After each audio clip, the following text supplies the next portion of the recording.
Today, I'm talking with James Fox. He spent 3 decades investigating UFO cases, and he's produced 7 documentaries, including The Phenomenon, which hit number 3 in all genres when it dropped. And back in 2007, he organized what's still considered the most credible civilian UFO disclosure event in history.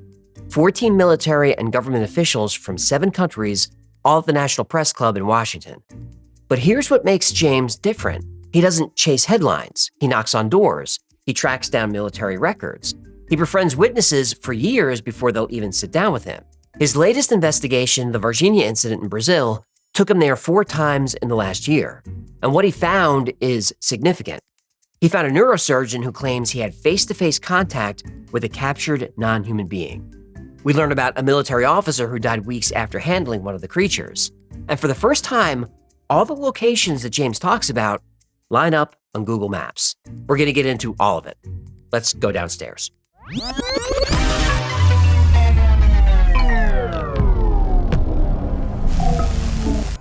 Today we're talking to James Fox. This is exciting.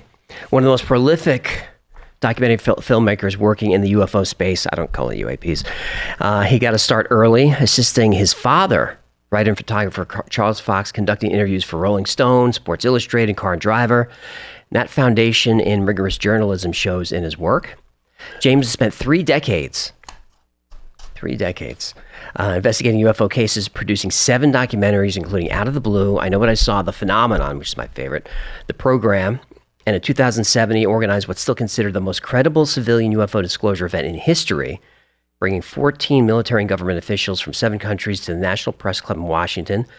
His latest film, Moment of Contact, New Revelations, which is the follow-up of Moment of Contact 1, expands on his nearly 30-year investigation into the Varginha incident in Brazil, a case involving non-human beings, military capture, and one mysterious death.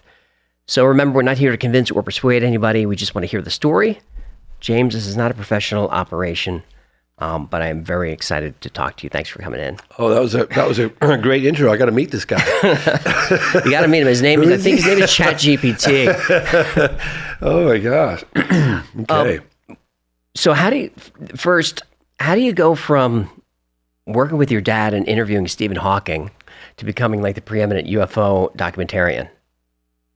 So funny. I've talked about this in the past because my father used to always say to me, he was a quadriplegic with MS, and so very early on I was kind of his legs, his secretary, his physical therapist, his chauffeur, and he had to continue working because that's what he did, and he had to travel because that's what he did, and so I was his leg. So I got very early on. I was driving like 11 years old, but I got to go and meet some of the subjects, and he had a wide range of stuff that he would do. And oftentimes he would want to like meet somebody, so he'd make up a story idea, propose it to various news organizations, and get approval. And we could travel on expense paid travel, whatever. And but he always say to me, "Son, whatever you want to do in life, I support it fully. I don't care if you want to be a janitor or a lawyer. That's what matters, that you're happy." And then when he found out that I was gonna looking into UFOs, I was in my mid-20s. He was so concerned about my future, and he was like, "There's nothing to it. It's a dead-end street. Don't waste your life." He was pleading with me not to do it. Like, not only that, but he had members, because I was born in England. So a lot of my family lives in England, and then they married Frenchmen and Italian people, whatever. They're scattered across Europe, and he had them writing me letters. "Your father's very concerned. Maybe you should reconsider the path that you're taking in life." Like, really, Dad? Like, just because I said I'm kind of curious in this and I'm looking into it, and and I thought, well, I'm gonna show him. And so I was like, I'm making a documentary on UFOs. People are like, "You out of your damn mind on what?" And I did it. It took me 4 years. It was 100 million times harder than I ever anticipated. I was like, Jesus, editing is insane. Like, B-roll, I need B-roll. What's B-roll? Like, is this the one you sold to Discovery when you were 28? Yeah, it was called UFOs, 50 Years of Denial. Sorry, it's been so long since I did that one. I guess it's been 100 years of denial. Yeah, I know. Now it's up to like 500 years of denial. Yeah, I did that, and I got to the end of it, and I was like, that was really hard. Like, really hard. Yeah. My God, and I had no money, and I was, I had met this guy that I'd done some PSA work, public service announcements, with another company that I had apprenticed with to learn kind of video production and stuff like that. And he's like, "Oh, you're doing this documentary." He goes, "Go out and do this, this, this, and this." And he gave me this whole laundry list of stuff I had to do. And he goes, 99.9% of the time when I told people to go do that, I'd never see them again, and I was happy about that. But he goes, "Son of a bitch, you came back a year later and you did everything I told you to do." He goes, "So I felt obligated to help you." So he was sneaking me, Boris Zubov, he was sneaking me into this production facility that was like hundreds of dollars an hour, right? It was, back then. And we'd come in on Friday. We're like, "Yeah, we're just going to do a couple of hours." And then we'd stay up all Friday night, all Saturday, all Sunday, just coffee and just because and then we had to leave before, it opened back up on Monday morning. And Boris, bless your heart, Boris, he really helped me make that film happen. And I had a non-linear editing system called a toaster flyer. I don't know if you remember those or not? Sure, on the Amiga. Exactly. And I remember when I was setting that up, the guy goes at the store, he goes, Winner's Circle in Berkeley. It's probably not even around anymore. He's like, "Well, I tell you what, James, I've got these 2 4-gig drives, or you can pull out all the stops and get the 9-gig drives." 9 gigs. How much is 9 gigs? We'll never fill it. But he goes, $2,400 each for one 9-gig drive. And I got 2, and he let me pay in installments. So I was editing the movie in 15-minute segments, and then I'd bring them into this post-production house, and we spliced the film together with digibeta and all that, Anyway, so that was my first film, and then I finished that. Well, hang on. Did your dad get to see that? Oh, sorry. Yes, going back to that. Very good point. He did, and he was pretty damn impressed. But I'll tell you what got him. He was very impressed. My whole family was. I sold it to Discovery. My first documentary took me about 4 years, and I sold it to Discovery. And I tell you, man, I felt like I climbed to Mount Everest. It was really taxing and really difficult. Way more work than I ever anticipated making a documentary. I was like, poke the camera and But you sold it. I sold it. I know, it was incredible, right? I had put out requests for interviews during the time of production with that doc that they never got back to me. And post-doc and the release, I got accepted. I got invited to go to Russia, and I got invited to meet with Mercury astronaut Gordon Cooper. Well, Gordon Cooper was an iconic figure of my dad's generation. He was an amazing man. Oh, yeah, last American astronaut to orbit the planet alone in a little tin can. And I thought, well, normally I would travel with my father on assignment. And this time I said, "Dad, how would you like to come with me and meet Gordon Cooper?" So he came we got his wheelchair van, loaded it up, me and a couple people, got my camera gear. I did all my own audio and camera then. And we did this interview. And my dad was looking in the eyes of Gordon Cooper, and he was like, "Son of a bitch, why would this guy lie?" Had a landing at Edwards Air Force Base that was filmed. He talked about processing the film footage. He'd seen the film footage. Of course, as with all film footage, 2 men in suits showed up in a courier jet from Washington, D.C. and was never to be seen or heard from ever again. And then on top of that, he had these sightings of these discs in the 50s over Germany in these planes. And my dad just walked away from that going, "This guy's not selling his story. He's not selling a book. He's an iconic figure of my generation. He's a hero. He's not crazy. Why on earth? What would motivate him to lie?" And that was a turning point for my father. That really got him going, shit, maybe my son's right. Maybe there is something going on here. When he died, he was one of my biggest fans. That's amazing. Yeah. That's what justification for that? Yeah, I know. Unfortunately, he wasn't around to see the phenomenon because I worked on that for 8 years. I started the phenomenon right when he died. And then it took me 8 years. Maybe it took me longer than 8 years because I started it, concept at 43, filming at 44, finished and promoting at 52. Woo! Yeah. That's a long time. And it's really funny. I had some editors come in and with me because I edited for 3 or 4 years of that movie. It was a lot of work, cases all around the world, whatever. And this one editor, Ben Gallen, he goes, "Oh, dude, who's that guy? Who's that guy over there?" And the film footage. I was like, no, that's me. He goes, really? I was like, yeah, that's when I first started. Like 9 years ago, whatever, all brown hair. Sure.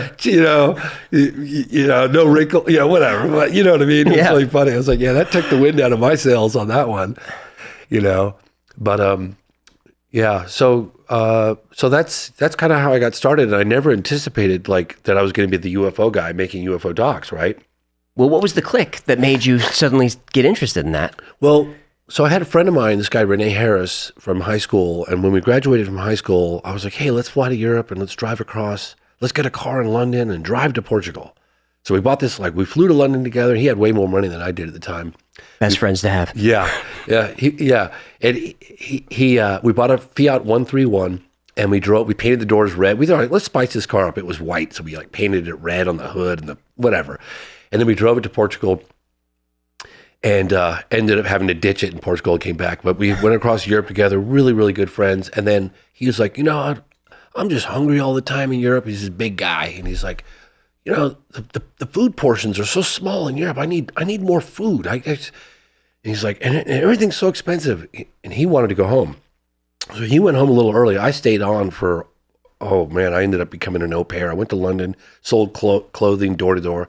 Sleeve clothing store, the clothing store that comes to you. Had the doors slammed in my face. And then I worked as an au pair in the French Alps, not speaking any French. And then when I came back to the States quite a bit later, we kind of fell out and then we reunited in our early 20s and he was into UFOs. And I was like, what a shame. This guy's nuts. This guy's lost his mind. He's one of my best friends and I'm going to have to cut him loose. And he was talking about Roswell and this UFO. I was like, oh my God, this is tragic. So then I brought it up with one of my people that I was working with at this. I was apprenticing at this production facility in San Francisco, and this guy Richard Van Sickle, and I looked up to him. He was 10 years my senior, and very experienced in production. He was a great guy, very smart. And I said, "God, you're not going to believe it. No, my friend at Roswell." And he goes, "Oh, James, yeah, you didn't hear about Roswell?" I'm like, "Well, yeah, I heard about it, but I mean, I heard about it." And then he started getting like, oh yeah, the military actually announced the recovery of a flying saucer and UFOs, and he was very well versed in everything, and I had a lot of respect for him. So I thought, well, I'll look into it. And the more I dug, the more I realized, oh my God, there's something going on. And there was the inspiration for the first doc came from that? Yeah. Okay. Yeah. I mean, excuse me, not that exact meeting, but I decided, okay, I'm going to look into it. Just like Varginha, I reluctantly looked into that case. Sure. I mean, I heard about that case in the 90s. I heard about Rua through Steven Spielberg. When I was making my first documentary on UFOs in the 90s, we had a mutual friend, Janet Yang. Sorry, had a head cold a couple days ago. But Janet Yang was friends with Spielberg, and I was making a UFO doc. And I thought, well, of course he's going to grant me an interview, because I'm making a UFO doc and I'm James Fox, I was like, and he got back to us and he's like, yeah, not going to meet with James, but he's doing a doc on UFOs. He should know about this landing case that happened in Africa. And that was in Rua, Zimbabwe at Aerial School in 94. Mm-hmm. I think he told me about it in 97, 96. And I was like, yeah, I'm not going to waste any time on yeah, sure. A UFO landed at a school. And occupants got out and interacted with the school children telepathically. I'm not wasting a second on that case. And I didn't. And the same thing with Varginha. Mm-hmm. I heard about Varginha in the late 90s when I was making my second UFO documentary. And my British friend and co-producer at the time, Tim Coleman, very smart guy, he's like, oh yeah, mate, we gotta look into this, because we map out the film, generally speaking. It's like, hey, let's Bentwaters 1980, Tehran, Iran in 1975, how about we'll look into the Phoenix Lights case, and how about, we kind of map the film out that way, and then we stitch it together with narrative, whatever. The Australia case, I think you covered. Yeah, that was in the phenomenon. Oh, but, right. in any case, at the time I was mapping it out, and he was like, yeah, let's put this one on the chalkboard. And, and this, you hear about this UFO crash in Brazil, and the live aliens walking through the town, and I looked at him, and I was like, I picked the wrong partner. It sounded nuts to me. I was with my buddy Boris.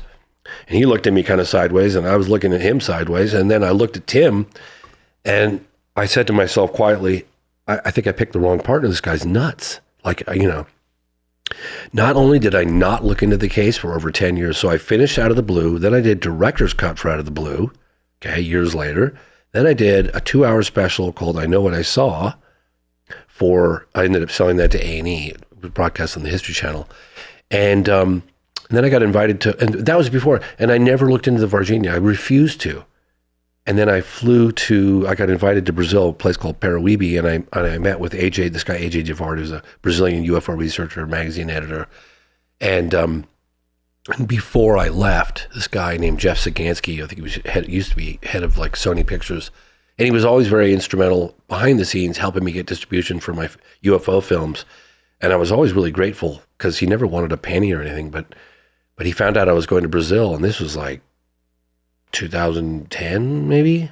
I'd have to look at it exactly. 2010, 2011, something like that. And he's like, "Oh, James, you're going to Brazil. You got to look into that, and I cringed. I physically, I cringed. But Jeff, I had so much respect for him. I was like, you know what?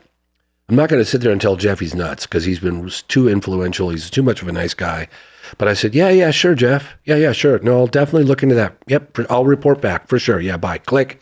And I was like, I'm not wasting a second on this case. So just to give your audience, like, I understand. I see people online, there's no evidence, and there's the photographs, and I get it, because I had that. And I'm not out here trying to prophesize and get people to join my cult of believers. I really mean that when I say it. All I say is listen to the firsthand eyewitness testimony, because it's very compelling. Well, before we get into Varginha, which we'll definitely cover in detail. Yes. How have you managed to stay sane? No, I don't want to use the word credible because it's not really the right word. But how have you managed to you have so much integrity and respect from not just the UFO community, but from everybody. How have you stayed that guy, probably the most trustworthy voice? Well, I've made mistakes, and I really try hard to, if I don't believe something, I won't put it in a film, right? And if I have any question, I'll say, and generally speaking, I do as much background research as I possibly can. I reach out to as many people that I trust within the intelligence community, people that can do like full background checks. I call people up. I want to see their military records. I want to see, like, for instance, there was a controversial character named Jason Sands. And Jason had an account of an alleged close encounter of the third kind that happened at Nellis Test Range back in the 90s. Very compelling. Like, wow, it's really compelling. And especially when you hear, we know about close encounters of the third kind. We know about, I've heard a number of reports of people that worked out at the base that claim that there are entities out there. It's a total, I don't know. But I checked his military records. I checked him with all the intel folks that I possibly could. I did background on the UFO footage that leaked from that period. I even contacted his ex-wife, and I had to pay her because she was like, I have to go up in the attic and dig through all these dusty boxes, and I'm not doing that. She didn't like him, obviously. Divorces are like that. I'll give you $200 per picture. I had those pictures like 3 days later, bam, of him exactly where he said he was in at the base, all the pictures, all of his military records. I talked to people in the Senate that sat in a SCIF with him. They're like, I know he's got PTSD and he might say some off the wall stuff, but that guy was there. He is named classified, legacy program names that we got in trouble just for asking about. They're like, I know he's got some issues, but that he's legit. He was where he says he was, and we think that encounter happened. So I decided to report on it, and I got lambasted by people out there. Like, you connect yourself with Jason Sands. It's like, that was a tough call. I was the one that accidentally outed him. So I make mistakes. And did I make a mistake with that one? Would I do things differently? Maybe.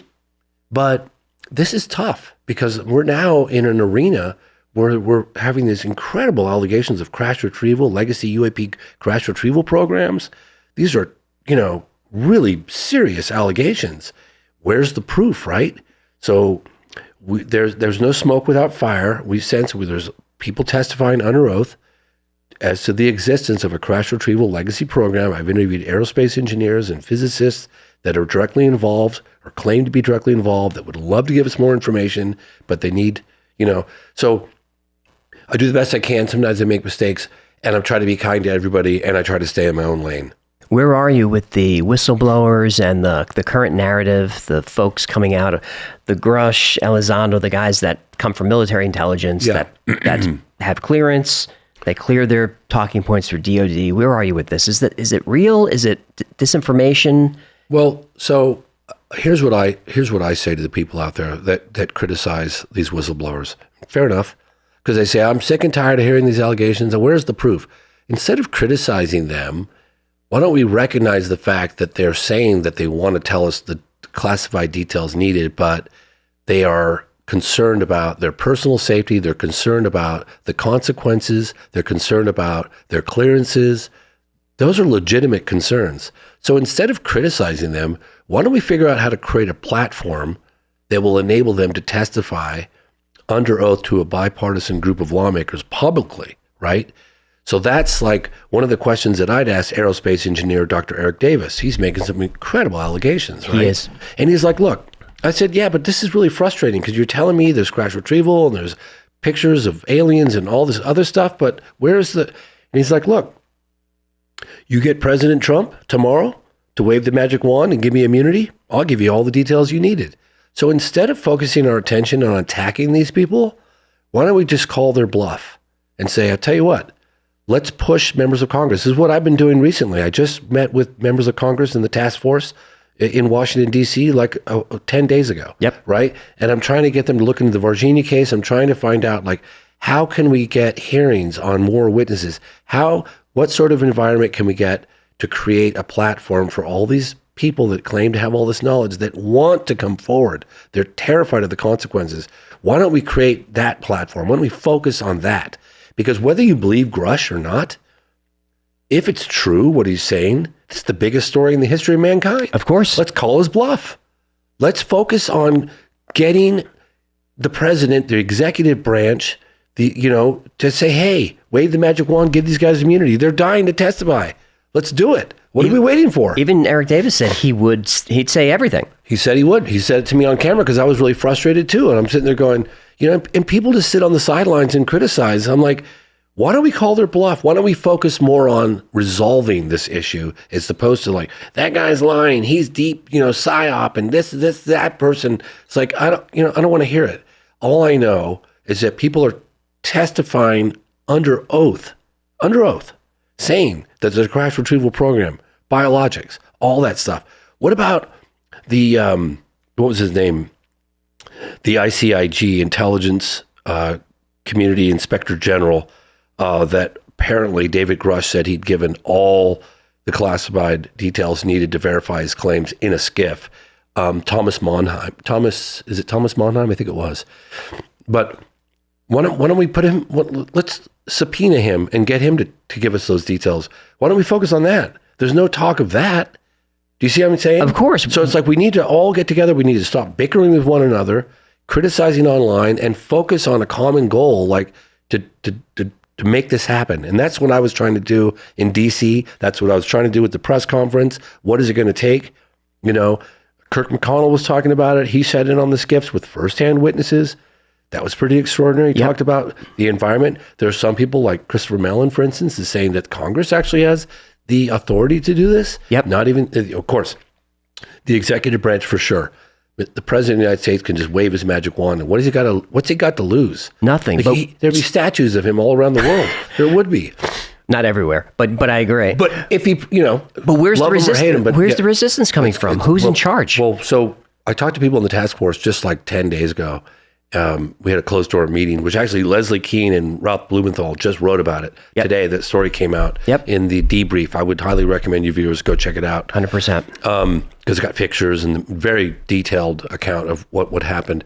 But they said that the pushback they're getting from the DOD is significant. The intelligence agencies, significant, like what's happening. And some of the threats, Grush, I've heard, I can't reveal what I've heard, but what I've heard was, if it's true, that's pretty scary. Like basically coming in your house while you're gone and leaving notes and other things. Sure.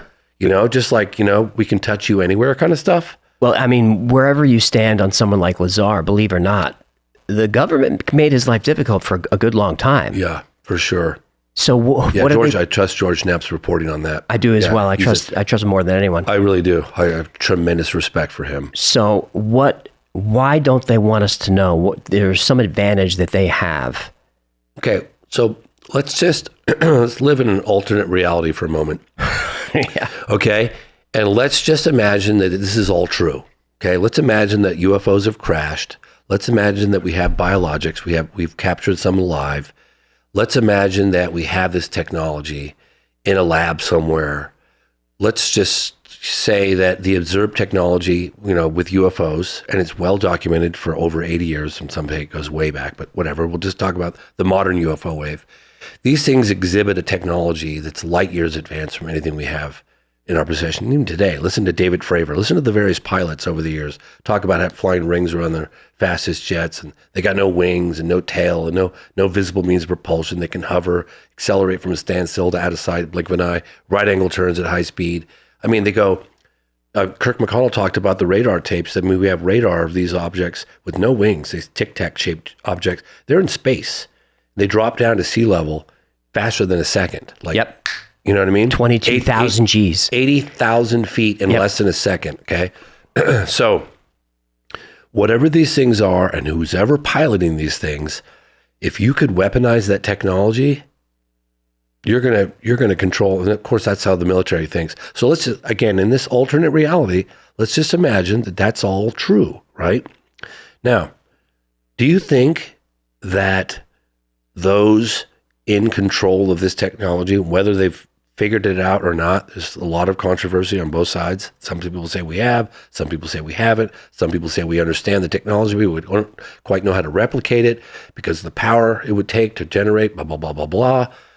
But what incentive would the Defense Department or the various agencies that are in control of the special access, super ultra secret programs, how would they benefit by sharing that technology with the rest of the world? They would not. Okay.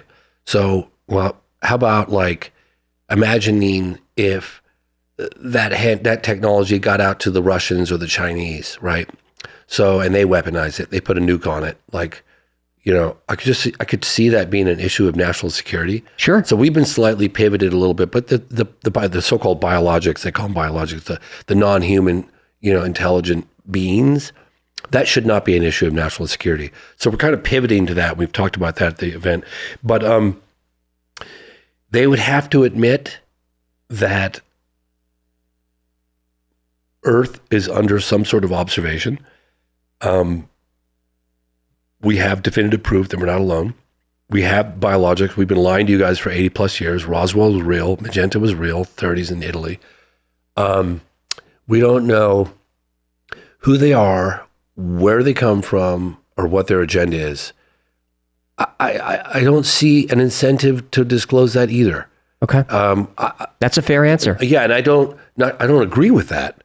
And a lot of people don't agree with that. People have a fundamental right?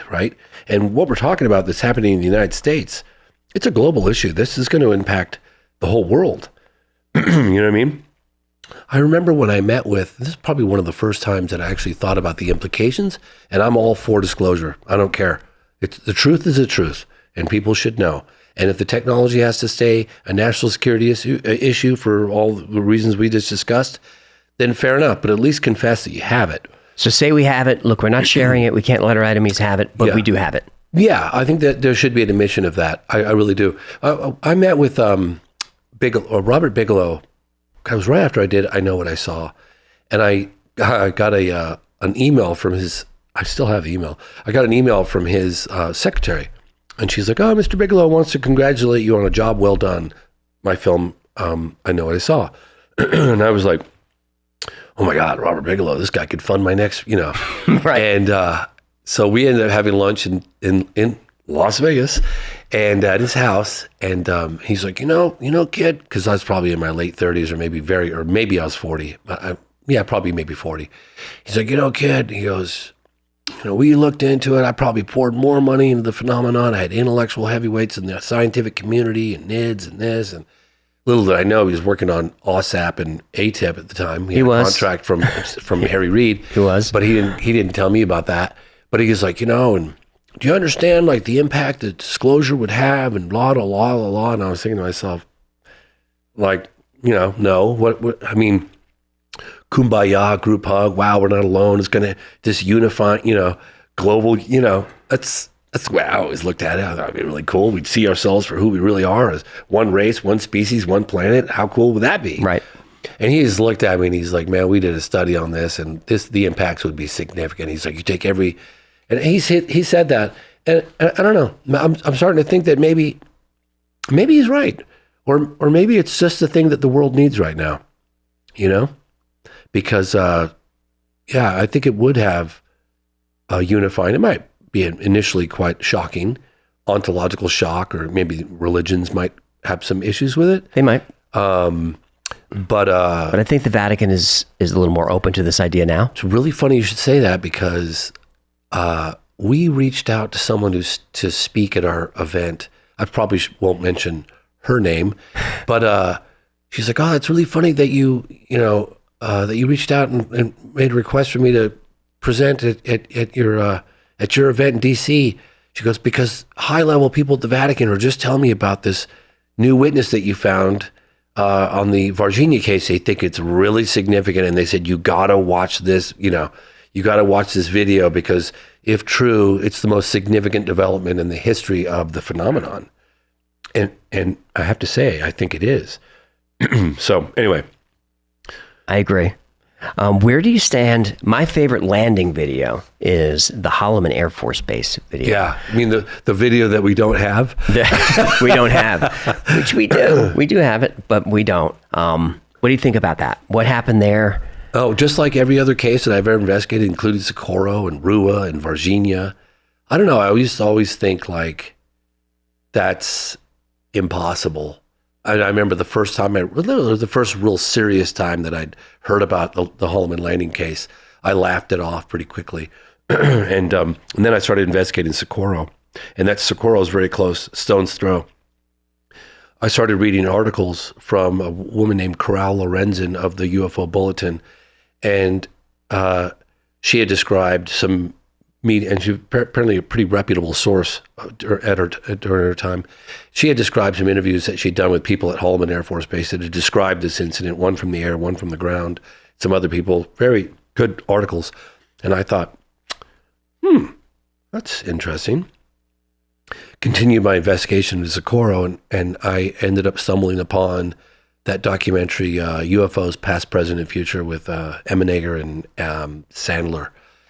And I'll make this story quick, but I met with both of them, and Emmenegger was like absolutely convinced that it had happened, and they were producing their documentary in the early 70s, and they were working with a guy at the Pentagon named Colonel William T. Coleman, who I interviewed, and he was basically giving them carte blanche to do this UFO doc in the early 70s and giving them unprecedented access to all these bases and NORAD, and like it was incredible what happened back in the 70s.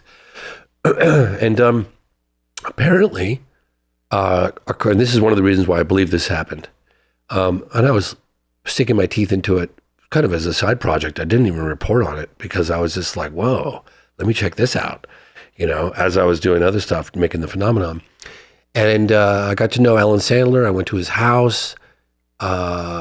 I was going after some footage that he actually still has of an incident that happened at Vandenberg in the 1960s, of an Atlas rocket and a UFO going around. And he had that, and he actually made a deal with me to buy it.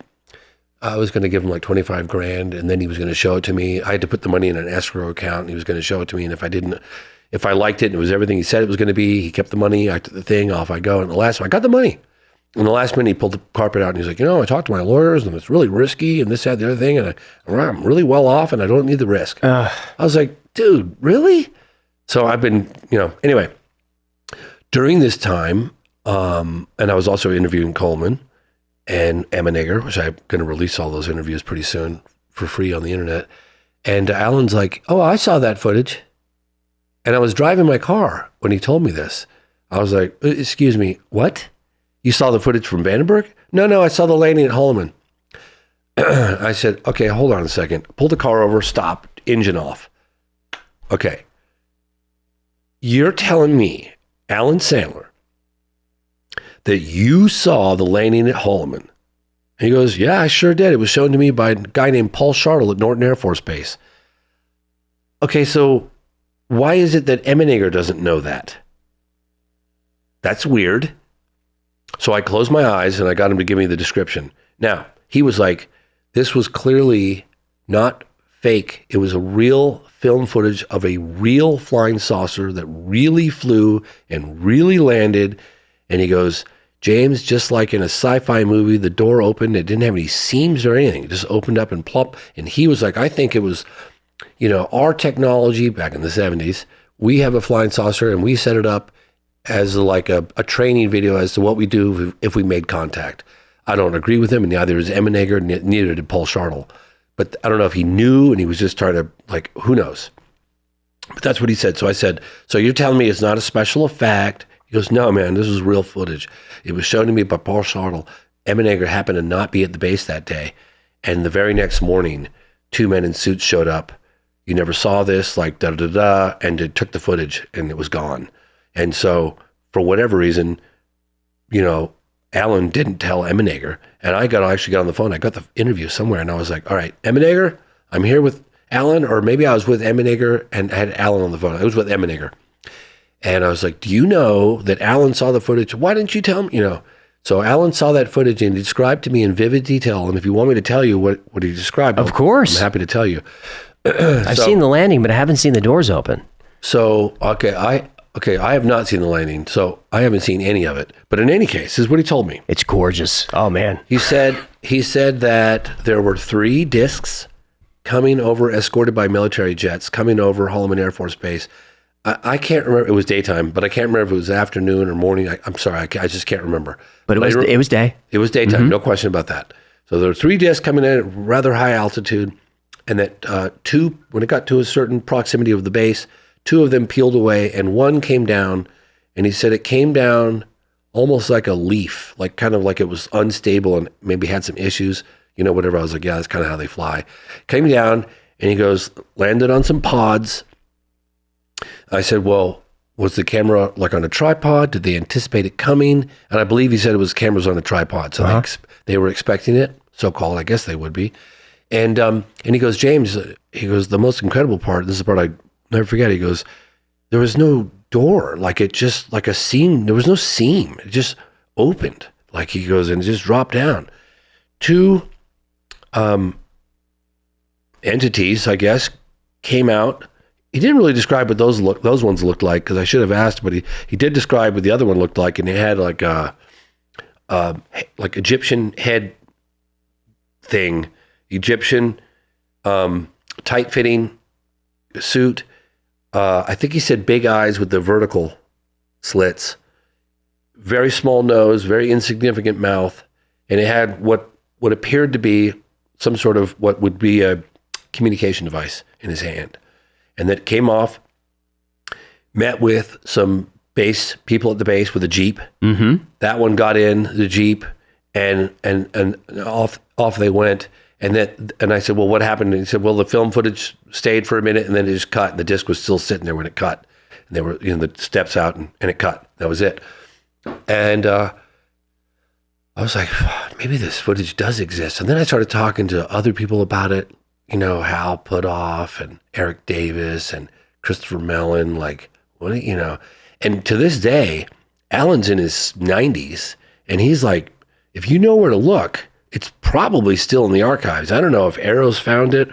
I know that, did Eric Davis say he saw it or he knew someone that did see it?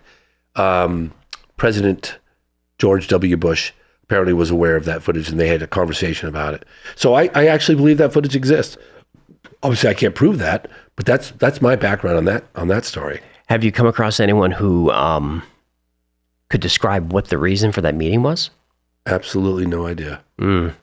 It's connected to the Project Serpo story, but it's just so wrapped up in disinformation. It's really hard to know why they were there. Well, the information that I just discussed with you, I feel is pretty damn solid.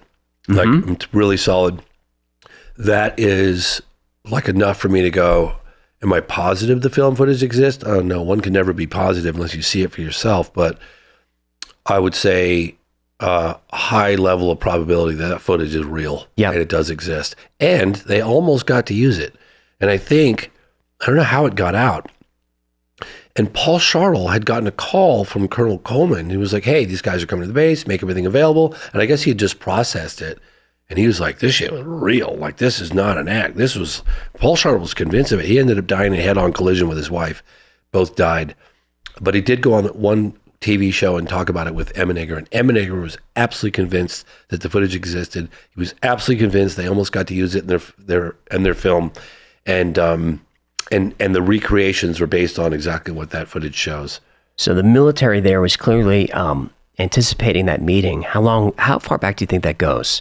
The communication, coordination with the military. Does this go back to Roswell? I just have no idea. It's all speculation. All I can tell you is what I know, what I personally investigated. Well, that's why we all trust you. Yeah. Is because you say I don't know. Yeah, I don't. And it's just like people go, with the Varginha case, well, this happened here, and there was 7 days later the girls saw. I'm like, yeah, I know. That's odd.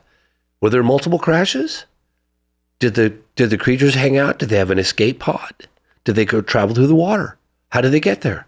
It's a few miles away, several miles away. Like, I don't know. The girls described this creature, and I believe those girls. I mean, this is one of the reasons why I really started digging into the Varginha case. We're still teasing that one. Sorry. We're still teasing that. Okay. Right. And actually, when we get into that case, because you're such a magical storyteller, if I step on any punchlines, if you're building the story, let me know, and I'll let you do that. For this segment, which we're only going to do for another 5-10 minutes. So, what's the earliest case that you believe? Do you believe Roswell? Do you believe the multiple crash theory? Oh, I know. I could tell you why I believe Roswell, if you want. Yeah. Yeah. So, first of all, I really believe, Jesse Marcel. Yes. I was friends with his son who handled the debris, Jesse Marcel Jr., who was a medic in the military. And he had the debris that had markings on it, didn't he? Yeah. The dad came back from the ranch with Mac Brazel. Yep. And one other military guy, and he woke his kid up in the middle of the night, like, you got to see this stuff. I'm waking you up. You got to see this. And he showed him the material, the paper, the I-beams with this symbol, blah, blah, blah. Mm-hmm. And I knew him, so I knew someone who handled the debris. There's still pieces out there, by the way, because I knew other people that when I would go to Socorro, there were the plains of San Agustin and Magdalena and Dadle and that whole area. Talk about remote, high desert, like, plains. Wow, beautiful. But I talked to a gentleman out there, and he's like, yeah, there's still some of those pieces of Roswell out here. I said, how do you know? He goes, because I know the ranchers that have it. In fact, I got to touch one of them. I was like, really? Do you think they'd talk to me? He goes, I don't think so. They don't talk to outsiders, and they don't talk to anybody about that. So I had a lead on that. I don't have the guy's name, but that's a side story. Roswell, of course, you look into it. They make the announcement that they recover this thing. Then they recant how many hours later. They have that press conference. They throw debris down on the ground. Right. Well, the balloon. 2 out of the 3, Ramey and DuBose and Marcel. Ramey kept shut, but DuBose and Marcel both went on the record later. That was a cover story for what really crashed. It was not of this earth. Like, I cover it in the phenomenon quite extensively. But I was making probably out of the blue, or it might have been my first UFO doc in San Francisco I was telling you about. And my partner at the time, Boris Zuboff, lived in this apartment complex on the top floor with a view of Dolores Park, really nice. And he one day he goes, my landlady, she's in her 80s, wants to have tea with you. And it was in the 90s. I said, what about? He goes, I don't know. She found out we were doing a documentary on UFOs, and she wanted to have tea. I was like, okay, I'll have tea with her. Sure. I love tea. Yeah, I love tea. I'm English. I was born in England. My dad used to drink 20, 30 cups a day. And I used to jokingly see, like, how many cups of tea can I bring my dad before he says, he doesn't want to. One day I just brought him like cup after cup after cup, because he's always asking. It's kind of a pain in the ass to make him a tea. And I got to like 25, and he's like, I'm good. It's like, wow. Yeah. So anyway, we have tea, and she says, I don't want to, I don't want to go public or anything. I found out you're doing this documentary on UFOs, and I want you to know that I think it was her husband or someone that she was, I think it was her husband, that was deeply in. He was a high level scientific researcher for the government. And back in 1950, he told me, and she goes, I haven't talked to anybody about this. She was in her 80s telling me this. She didn't want any money. She didn't want to like go on the wreck. Just she wanted me to know. He said that a UFO, a flying saucer, crashed in the desert of New Mexico, and there were aliens recovered. He told me that in 1950. Nobody was talking about that. She goes, I've held it in all this time. And she goes, this guy was like so solid and so credible and so honest. And he told me that. Like that happened. And I thought, why would she make that up? No reason to make it up. And you take that with all the rest of the stuff that's going on and all the military. I had the distinct advantage. I got to go to the 50th anniversary of the Roswell crash. And at the time, it was 1997, July. You know, there were a lot of people still alive. Because if you're in your 20s or 30s, you're in your 70s and 80s, right? A lot of people that I got to meet. I was so glad I got to go. That firsthand witnesses of all different walks of life, you know, witnesses of the debris and whatever. So that's primarily why I'm totally. And of course, I've talked to Intel folks. I even know where I was told where the alien bodies were from Roswell, and the individual that told me where they were in California, Southern. That's where they went to. That's what it was said to me. And No, I said understand. And I said to this individual, I can't reveal this individual's name, but we were at dinner having wine, and it slipped out, and I was like, well, Cal, I was thinking that. Well, I thought they'd be on the East Coast. Really? Like, You should always bring wine to interviews. totally. And then the next day I brought it up, and the individual was like, no, I didn't. I said, you did. Actually, I heard it loud and clear. No, I didn't. You did. No, I didn't. Isn't that funny? Yeah, It just I believe slipped it. out. Sure. So apparently there's some body, or at least one body from the Roswell in Southern California. I'm not sure exactly where, but I heard Southern California. Yeah, I heard one went to Los Alamos. Would have gone to the east, I thought, because I was told recently that I don't know if it was the live entities or the entities in general on the East Coast. I got that much out of this individual. It's like, well, where, you know, because I want to know where the damn bodies from Varginha went. Right. And, oh, you know, I think I know. And I was like, can you tell me more? Like, East Coast. And I went, and then the individual was like, that's all I'm giving you. I'm not saying anything more. Oh, God. And because I'm like curious too, like even if I can't report on it publicly, I still want to know. Yes. Right. So I was asking this And then we give you individual wine. until, yeah, we were together at the Age of Disclosure premiere in New York City. And we watched the movie, and there was a Q&A, and then afterwards there were drinks at a bar and like food or whatever. And I saw this person I've been really wanting to talk to, and I talked to him once before. Sat over the bar with a drink. I was like, good sign. Zip, went over there, got myself a little whiskey. Hey, you know, we start chatting it up. And I didn't want to be too forceful because I can be a little overwhelming sometimes because I'm so curious and I get so excited.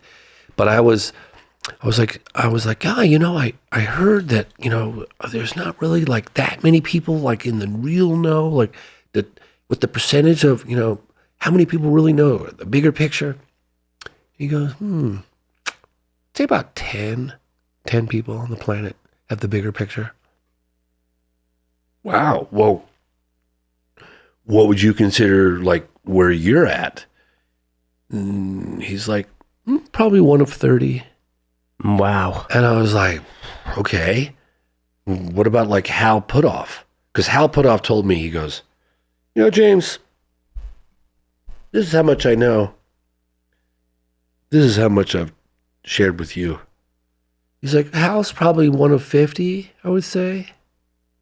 My God. So I said, Hal shows up in all these stories. There's other things about Hal that I can't really discuss with you, but I had some weird telepathic stuff with him that... You like mind melded with Hal Puthoff? I'd like to do that. Let me stay on point with this one because I can't really... So I said, because I, you know, and I didn't want to pry too much because, you know, people clam up you know, when you're too aggressive. Yep. But I was really dying, and I actually saw Leslie Kane on the other side of the room, and she was hanging out with people from like either the CIA or the FBI. I can't remember People's Task Force. I'll tell you that story a little later because that was funny. Oh, the guys serving drinks were CIA. Yeah. But they were knowingly out. Like, we're here, like, you know, and I see Leslie look at me, and she saw that look on my face. Leslie's known me for a while, like probably almost 30 years, a little under. But she looked at me, and she goes, I know that look. Because I was really focused. I really wanted to hear from this person. So I said, you know, a couple sips. I heard that, I don't know, some people say the bigger picture is a little scary. A little scary? A little scary. And he's like, yeah, I could see that. I'm thinking, you can see that? Like, why can you see that? Like, how? So I said, I like paused and like, you know, tried to be measured and calm. And I said, well, like how scary? Well, you don't need to be worried. Okay. Well, what do you mean by scary? Well, intent. Intent is scary? That's what he said. Oh, you got to give us more. I'm right on the cusp of like, all right, what's the intent? That was my next question. Of course. But I was like, you know, and this person with a cocktail came up and slipped in between the two of us and said, oh my God, I've been wanting to talk to you and da-da-da-da. And I'm like, So now that's on hold. Oh, okay. I told you can't trust those bartenders, man. I just want to know what the hell's going on. We all do. You know, I want to know what's going on. And well, let's take a quick... I don't know. Maybe if I'll ever know what's going on. I don't know if we ever will. If anyone will, you'll get to it. Let's take a quick break. We'll come back. We'll talk about Varginha. Fascinating. Perfect. All right. Back with James Fox. When I first heard about the Varginha case in Brazil, I thought, there's no way there's anything to this. It's a brown, slippery alien there's nothing to it. And then I started doing some research. Of course, my primary source was Moment of Contact. And I was like, this happened. This story happened. I know that your newest doc is sort of an addendum to the first one. Do you want to tell the original story, or would you rather us cut it in? Well, I've got some clips too. I'll share those in a little bit. Okay. But first of all, I want to say I completely acknowledge and respect that position. I see it online. I get attacked all the time. You know, and George Knapp told me, he goes, don't read the comments. Generally speaking, I try not to read the comments. And every now and again, you read them and kind of strike support. You know what I mean? Like, don't do it. No. Because some people are just like, you know, it's really rude. Like, you can have a spirited debate and you can be skeptical. That's fine. But don't be an asshole, you know? Like, if you're on Reddit, you don't know what you're talking about. Just really rude. Like, just really rude. It's like, Jesus. How many times have you been to Brazil? So many times. So many. 4 times in the last 12 months. 4 times. Wow. In the last 12 months. I was just there a couple days ago. And that's why I look like shit. And no, you look great. But, so I totally respect that opinion. And I'll say I myself was there. And again, I'm not putting this out as the gospel. I am clearly saying that as someone who's investigated UFOs for over 30 years, investigated this particular case on and off for over 16 years, I feel that at the very least, even those most skeptical can look at this firsthand eyewitness testimony. Even Michael Shermer said to me, well, that's pretty compelling stuff. Mm-hmm. Like, you know, Michael Shermer, Skeptic Magazine, pretty compelling stuff. Why can't we agree to like say, hey, something significant happened? People saw UFOs, people saw UFO crash, people saw UFO in distress, people saw strange creatures that were intelligent beings with large heads, big almond-shaped eyes. The doctor described one of the creatures as being more white, with the same eyes, same big teardrop-shaped head, same telepathic communication through the eyes. The girls described something, you know, more brown, suffering, hot, heat. The other one was an air-conditioned environment in the ICU. Are they chameleons? Are there different species on one I don't know. Now, I know this story well, so if you find me stepping on any of your reveals, yes, let me know, because you're a storyteller. And I think that's why your documentaries are so good, is because you clearly are a storyteller. It doesn't sound like I don't want to insult you. It doesn't feel like journalism. It feels like you unwrapping the story and the mystery for us, which I love. I think it's really important that it's beautiful. David West, who's my DP, he's as into the photography and the B-roll as I am the topic and the subject matter. It was a really nice combination. A film should be entertaining. It should be beautiful. It should be an experience, right? It should be, but it also should be educational, and with a serious tone. And I like to have fun too, as well, because without humor, come on. I mean, I make some funny jokes in the outtakes and stuff. The outtakes at the end are great. But I also think about the skeptic in the room, and that's great. There should be. We shouldn't just believe. Nobody should disbelieve me because I'm saying a UFO crash and live aliens. I don't expect you to. And I remember when I got back from the last trip when I made Moment of Contact. It was like 2021, late 2021, or maybe it was early 2022, something like that. And I had CNN at my house in Vermont, and with Leslie Kane, and they were going to do a little piece on me for the show they were doing. And they were like, "Oh, you just got back from Brazil. It's so exciting. We heard that you're investigating and blah, blah, blah, blah, blah. Well, we'd love to talk to you about this on camera." And I said, "Yeah, that's not going to happen." Like, well, why not? I said, "I'm happy to talk about the phenomenon. I'm happy to talk about out of the blue, whatever, I said, "No, because you guys are going to look at me like, you need to up the dosage of the medication that I'm not even on. And I'll wait for the film to come out. And if you guys want to cover it then, that's fine. And I'll remind your audience when the first cut of Moment of Contact dropped, people were looking at me people that I was really close to. I had a reputation of doing the phenomenon, right? Yep. I'd interviewing high-level intelligence officials. I was the only one to get to Harry Reid on camera before he was diagnosed with cancer. That was, I had a level of access that I'd never had before, and success that I'd never really had before. That film really transcended the UFO community into a much broader, more mainstream audience, which was one of my objectives. And so I kind of that was a top 10 doc when it came out, I believe. Yeah, no, it was number 3 in all genres. Right. Number 2 or number 3? In all genres. In all genres, yeah. Now, wasn't Varginha supposed to be? Yes.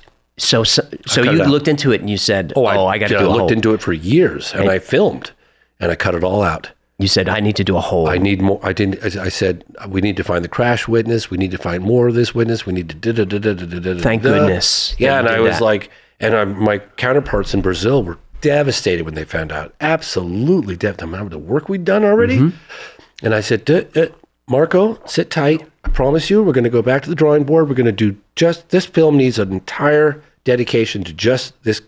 This case needs to be a film on its own. We need to go back and do more, research. And we've been investigating. So the film dropped at a time when we hadn't had congressional hearings. We hadn't had David Grush talk about. This is 23 when it dropped? No, I dropped this in 2022. Okay. Yeah, I can't remember the exact date. I'm sorry, but I dropped it in 2022. Which is an eternity in this field. And we had the first congressional hearings either earlier that year, but there was no mention of crash retrieval. It was Andre Carson, Representative Andre Carson, put this on. There were no witnesses in the audience. It was really sterile, but it was still, a hearing. And then, but we hadn't had David Grush. We hadn't had all these crash retrieval allegations, bodies, And I remember when I was not even done with the case, the film yet, Lou Elizondo was contacting me and he was like, "I need a copy." I was like, "Well, Lou, it's not done yet. I don't care. I need a copy. I need it now." I was like, "Okay." I was telling my partner Boris, "Hey, can you do an export with a security, And he's like, "Yeah, what's going on?" I was like, "I don't know. Apparently it's really urgent." He goes, "You have no idea who's watching this right now." And what he was doing was he was trying to demonstrate the Americans' involvement. So he was particularly interested in the second half of the film, just so he can show various people hey, this is real, this is serious, this is happening. Look at this case in particular. Not that he was basing everything on that one particular case, but he was showing that case. And then little did I know, there was a build to that huge congressional hearing with David Grush. That was a pivotal moment. Yep.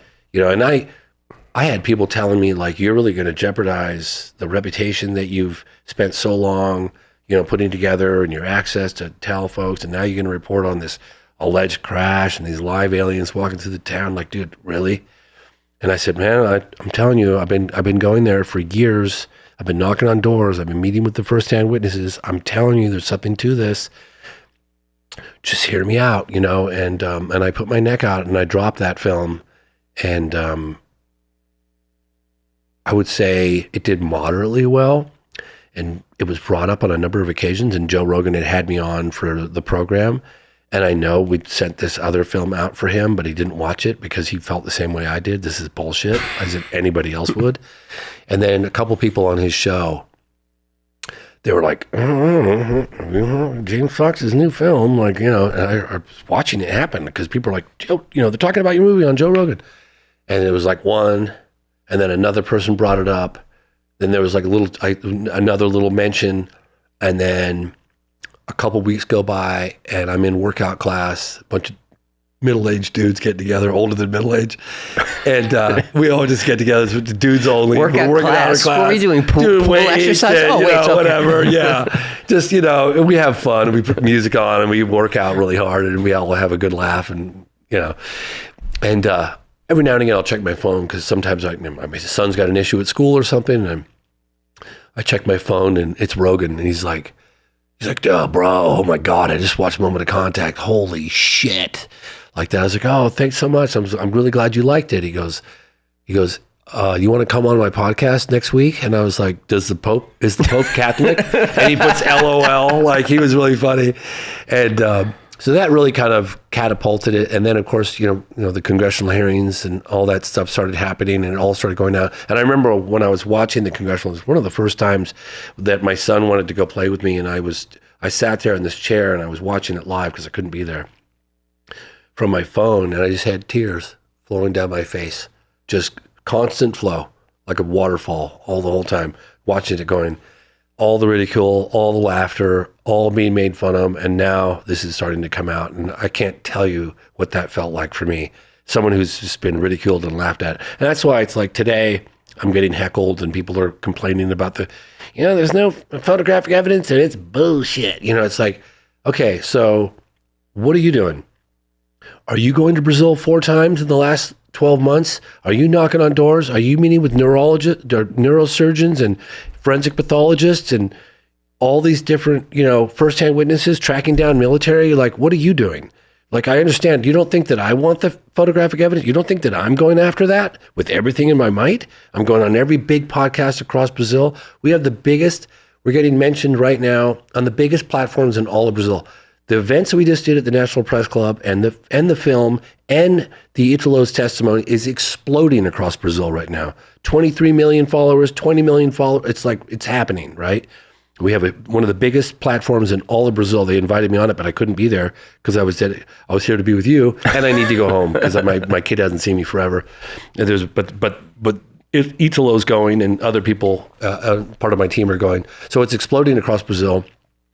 I'd love to see, you know, we did this big event at the National Press Club where we flew in witnesses to meet. We also had that meeting I told you about earlier with a closed door meeting with sitting members of Congress, people in the task force, and just saying, hey man, you don't have to believe these witnesses. They were very impressed with those witnesses, neurosurgeon, forensic pathologist. You know, it's like, okay, what did you see? Yeah, face-to-face contact. Anyone who watches your second... Launch an investigation. Sorry. Stick around for the last scenes of your second cut because they're so touching, but it really drives home that these folks are telling the truth. I tell you, man, like, there's people who are like, well, Dr. Italo, you know, in a video statement said that, you know, he only saw the video. I was like, yeah, that was us. We were going after him 2 years ago because we have someone who's been, you know, you need to talk to this doctor. So we've been doing that. Believe me, I follow every lead. We've been going after it. And Marco Leao, my partner, is really boots on the ground. I'm always helping support his operations when I'm back in the States. And he gets finally an interview, just a meeting with Dr. Italo, and it was on a Zoom call. We'd heard that he'd seen the video. And so that's what we're going after. Who showed you the video? Where's the video today? Like that was my sole purpose in life during that meeting on Zoom was, and he confesses that he did see the video, and we found out the name of the person that shot it unfortunately died of a heart attack, but that person had a widow. He had a mistress who had a child with that mistress. We befriended them. We befriended the widow. We were digging through her deceased husband's affairs in his office, brought his computer home. Like, people have no idea like what we're doing behind the scenes. There's other operations that are happening right now that I can't even talk about. But I have a laser-like focus. Now, after that meeting, Italo, I didn't think to even ask him if he saw the creature. I didn't. Well, but take us back to 96 first. I will. I'll just wrap this up real quick. And Dr. Italo said, yeah, I saw the creature. And then he sat down very briefly with my partner, and he said, I didn't see he was asked, did you see the being? He goes, no. But then he had a heart attack, and he had, cancer, health issues. And that's when he decided a year later, I'm going full Monty, and went out. But yeah, let's back up. So what is it, January 96? Yeah. If I remember, there's a farmer and his wife see a cigar-shaped, school bus-shaped object floating over their field. Enrico and Aurelina de Freitas. Yes, de Freitas. And so that happens, and then we Very get... believable. Very believable. And then there's Carlos de Souza, right? Carlos de Souza and a new witness, Fabio Furtado. Oh, right. That we just got. Right. And for the first time ever, we got Google Maps. Now, you don't know how things are going to line up.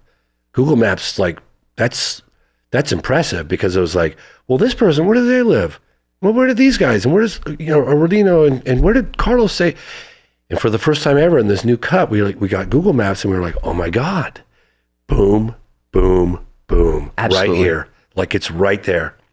It's so, I get goosebumps, and the same thing I did the drone shots, and I would get locations for different various interviews. Oh, you saw the blockade here? You're the media that had the blockade? Okay, it was here. The girls had the encounter here. That makes perfectly good sense why they'd have the blockade. Sure, and that's 3 blocks away. Yep, just a couple blocks away. And then the capture, guess what? Just a couple blocks away. Then the family of doctors that we interviewed, we got a full aerial view with the drone, just a few blocks away. The family that night saw an operation of a disc flying slow and low over the area. This is the first time we put it together, like, holy shit, was this an extraterrestrial rescue operation? Like, I'm sorry, I know this is really hard to swallow, but if the accounts should be believed, that's exactly what it was. And we actually have a footage of a disc taken at night. It's one of the best night disc footage. It's in the documentary, and we repackaged it, because I was like, well, hold on a second, that was shot here. How far away is that? 2 months after 1996. Oh, wow. Could be connected. Don't know. But this family describing this disc flying, they were like, oh, I was looking for something. I said, how do you know I was looking for something? The whole family, like, because it was super slow, and it was going to the end, stopping, coming back, going in, stopping. I'm like, wow, if that's true, that was an extraterrestrial search and rescue operation. And guess what? It was right over where the girls saw the being. It's if it was going to be looking for anything, that's the spot where it would be looking. So take us through de Souza, the girls, the blockade, and then the capture. Yes. So January 1996, there are sightings of a cylindrical shaped object. Like, people described it as a big school bus or like a cigar shaped. And it was like a metallic kind of polished aluminum, whatever, and didn't make any, very little to no sound at all, and it didn't have any visible means of propulsion. Almost all the witnesses described it had a gash in the back of it. One guy, the new witness, Fabio Furtado, he said that it clearly was in trouble, and it was making some kind of weird noise. It seemed to be in trouble, but he looked at it from above, so he didn't see the gash. But they see this thing in distress. They're all expecting it to crash. Carlos de Souza, who's an ultralight pilot and a geography teacher, is driving up to the north from Sao Paulo, going up to Tres Corazones, I believe it was. It's in the state of Minas Gerais. And very early in the morning, he's going to go meet his buddies. He's going to go flying ultralights early in the morning, maybe 5 o'clock or something. And he's driving on Fernando Diaz, I think it was, freeway, and he sees just outside Varginha, this farm called the Maiolini farm. He sees this cigar-shaped object. He's like, what the hell is that? Like, it's struggling. He's like, whatever it is, it's barely staying in the sky. Like, looks like it's coming down. He thought, maybe this is some sort of experimental military thing, or maybe it's a blimp, or like, what the hell? And then it staggers, and then it just goes boom and hits this field in this goes off the freeway, drives up this dirt road, gets to the impact site. He's like, oh my God, whoever's, flying this thing, they need help. That's what he was thinking. He's a pilot. Yeah, he gets out of the car and he said, James, the first thing I noticed, which I wasn't expecting, is normally with a plane crash, you'd smell like kerosene or, Jet A fuel or whatever, that's the kind of anticipated smell you'd get from a plane crash. He goes, this wasn't like that. This was like ammonia and like really strong rotten eggs or something. He goes, James, it was so strong, my eyes were watering. I had grabbed my shirt and I pulled my shirt over my mouth and my nose. Like, Jesus Christ, what the hell? And he's looking around. He's looking at it and he picks up a piece. What he said, it was like just like aluminum looking, and he, shaped kind of like this. And he picks it up and he goes, James, it was light as a feather. It was like barely feel it in my hands. And just when that was happening, he was going to put it in his pocket. The military trucks came in from the opposite direction, but he said he crumpled it. And then when he released it, it went right back in its shape, which reminds me very much of Roswell. Yes. Now, so this happens. He gets threatened at gunpoint. He leaves terrified, like really threatened, seriously threatened. I mean, those guys threatened everybody. Everybody that we interviewed, either at the blockade or even the media, for asking questions. You ask one more question, you're going to jail. This is a national security issue. They said that across the board to everybody. He leaves. He's totally freaked out. At the time, he was still thinking like some sort of experiment. He saw something he shouldn't have seen, obviously, but he wasn't thinking extraterrestrial. He just wasn't. He stops at a gas station a few miles down the road just to get a coffee. He goes in, he orders a coffee, and then in this black, kind of dark blue or whatever car pulls up. Two men in suits get out, tall suits.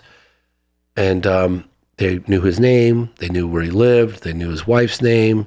All this stuff. You didn't see what you saw. You talk about this. You're going to have some serious problems with your life. And like da-da-da-da-da, and threatened him and then left.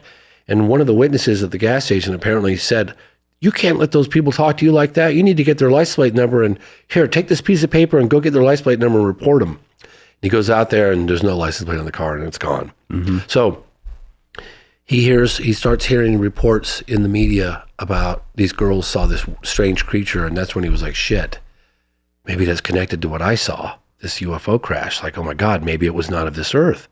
So he meets with a researcher named Claudio Covo. Claudio Covo gives one on-camera statement from him, and then he vanishes for 26 years. And that was one of the things when I was talking to my partner, Marco Leal, co-producer, I said, we got to find Carlos. And we did, ultimately, find him after 26 years. And I don't know how long it took him to finally meet with me in Sao Paulo. And then I said, would you be willing to go on camera back to the site for the first time in 26 years? And he's like, yeah, I'll do that. I'll come with you guys. Convincing? Oh, no, well, we massaged the friendship for a while. Okay. Oh, hell yes. Are you kidding me? The guy there was nothing to gain and everything to lose. Right. But Marco developed a friendship. We slowly just like, hey, we're taking this investigation seriously. We really want to talk to you. I'd have to talk to Marco, but it was months and months and months. And then I came there in 2021. And that's when I said, hey, well, maybe you'll come meet us in Sao Paulo. We stayed at a hotel in Sao Paulo. He met with us. We talked, got to know each other a little bit. And then I asked him, hey, we'd really love to take you out to the site. And we did. So anyway, fast forward, January 20th, which was like almost a full week later. And these girls, Katya, Valkyria, and Liliani, ages 14, 16, and 21, were taking a shortcut, walking through this field. It was like 3:20 in the afternoon. January 20th is hot. That's their summertime. Yep. Really hot day. And they said that, I was just at the cinder block wall. They said that there was some graffiti on the cinder block wall in this field that they were going through. And that kind of caught their eye. They're looking at this graffiti. And then they were like, that a statue? Like, what the hell is that? And there was like this creature, like, kind of slumped over and just looking, I mean, not really moving, just kind of sitting there up against the wall. The wall was here. And they're right here, right? They're right there, 10 feet away, maybe 8 feet away. And all of a sudden, I think Liliani, who's 16, she's like, screams like, oh my God, what is that thing? And it turns and it looks at them, locks eyes. And there's communication with the eyes. Liliani is 16. She's got a younger sister, Valkyria. She grabs her younger sister. I mean, she said there was communication. This thing was stressed. It was terrified. It was suffering. It was like really wanting help. But they thought it might be the devil. It had red eyes, like, you know, it was oily and suffering and the heat and really suffering. She said this thing was suffering. Grabs her younger sister, Valkyria, leaves Katya, who's 21. They hightail it out of there. She gets, I don't know how far, 100 feet, 150 feet. She's like, shit, we left Katya. So she's like, you stay here, Valkyria. And she left her 14-year-old sister there and she ran back. And Katya had just locked eyes with this being, like, for a prolonged period. She grabs Katya, yanks her out of there. And Katya, to this day, I was just with her a couple days ago. Katya's like, I was going to help it because it was saying to me, either help me or leave me be. Like, don't hurt me. Help me or leave me be. She's like, I wanted to help it. And she's like, and I didn't. And I ran away from it, and then it got captured, and I feel so bad. I don't know what happened to it. She really said that. She's like, I think about it all the time. So anyway, the girls hightail it out of there. And about 5:30, two military police officers, one by the name of Eric Lopes. People pronounce his name differently. Lopes, Lopes. They're on patrol for something unusual. I don't think they said an ET is roaming around, but it was definitely some kind of strange creature, some whatever, just on patrol. And his friend and fellow police officer, military police officer, Marco Cheriz, was off that night. But he called him up and he said, hey, I got this crazy, like, you know, assignment. I'm supposed to be looking, you know, oh, you want to come with me? Sure. Gets in the car. And 2 or 3 blocks away from where the girls had seen it, a couple hours later, that creature goes right across the road in front of him, screeches the brakes. Marco Cheriz, without a moment's hesitation, leaps out the back of the car and he grabs it with his bare hands and puts it in the car. And they take it to Bonaparte. I just learned the exact hotel. I'm sorry, I can't remember the name of the hospital. The first one, apparently some doctor came out and took a look at the creature. Was like, get that thing out of here. I don't know what that thing is. And so they go to regional hospital. Yes. They drop it off at regional hospital. And then Marco, now there's speculation because the autopsy report, Marco got like scratch under his arm. They weren't sure if it was a previous existing abscess and that maybe the bacteria that killed him from the creature came from his nail or came from the whatever, open cut, or that he got scratched by the nail of the ET in the process of, it wasn't aggressive. It didn't put up hardly any bit of a fight, but he got this infection. He was hospitalized within a week or two. And he was dead within a little 3 weeks, something like that. And we've interviewed his sister. We interviewed just recently in the new cut of Moment of Contact, New Revelations of Alien Encounters. It's the first time I've ever really put that kind of blatant thing in a title, but it really is alien in the sense that, you know, we've got now this neurosurgeon describing face-to-face contact, all the girls, with a creature that was alien to them and alien to everything they'd ever seen. But then we have the 2 forensic pathologists, one that did the autopsy, and then the other one, Dr. Giannini, who's owned the company IPD Labs, that did the analysis on the tissue samples. And he's like, it's a rare bacteria on Earth, but this had evolved in a way that it was super resilient to any kind of antibiotics or any kind of treatment. He goes, I've never seen it behave in that fashion anywhere on Earth, and I've done over 50,000 autopsies in my business. That bacteria, and he says it on the record, like, you know. And then he gives a statement which you can provide your audience with. So that's pretty unprecedented, you know. And then, well, I don't know if you want to go into.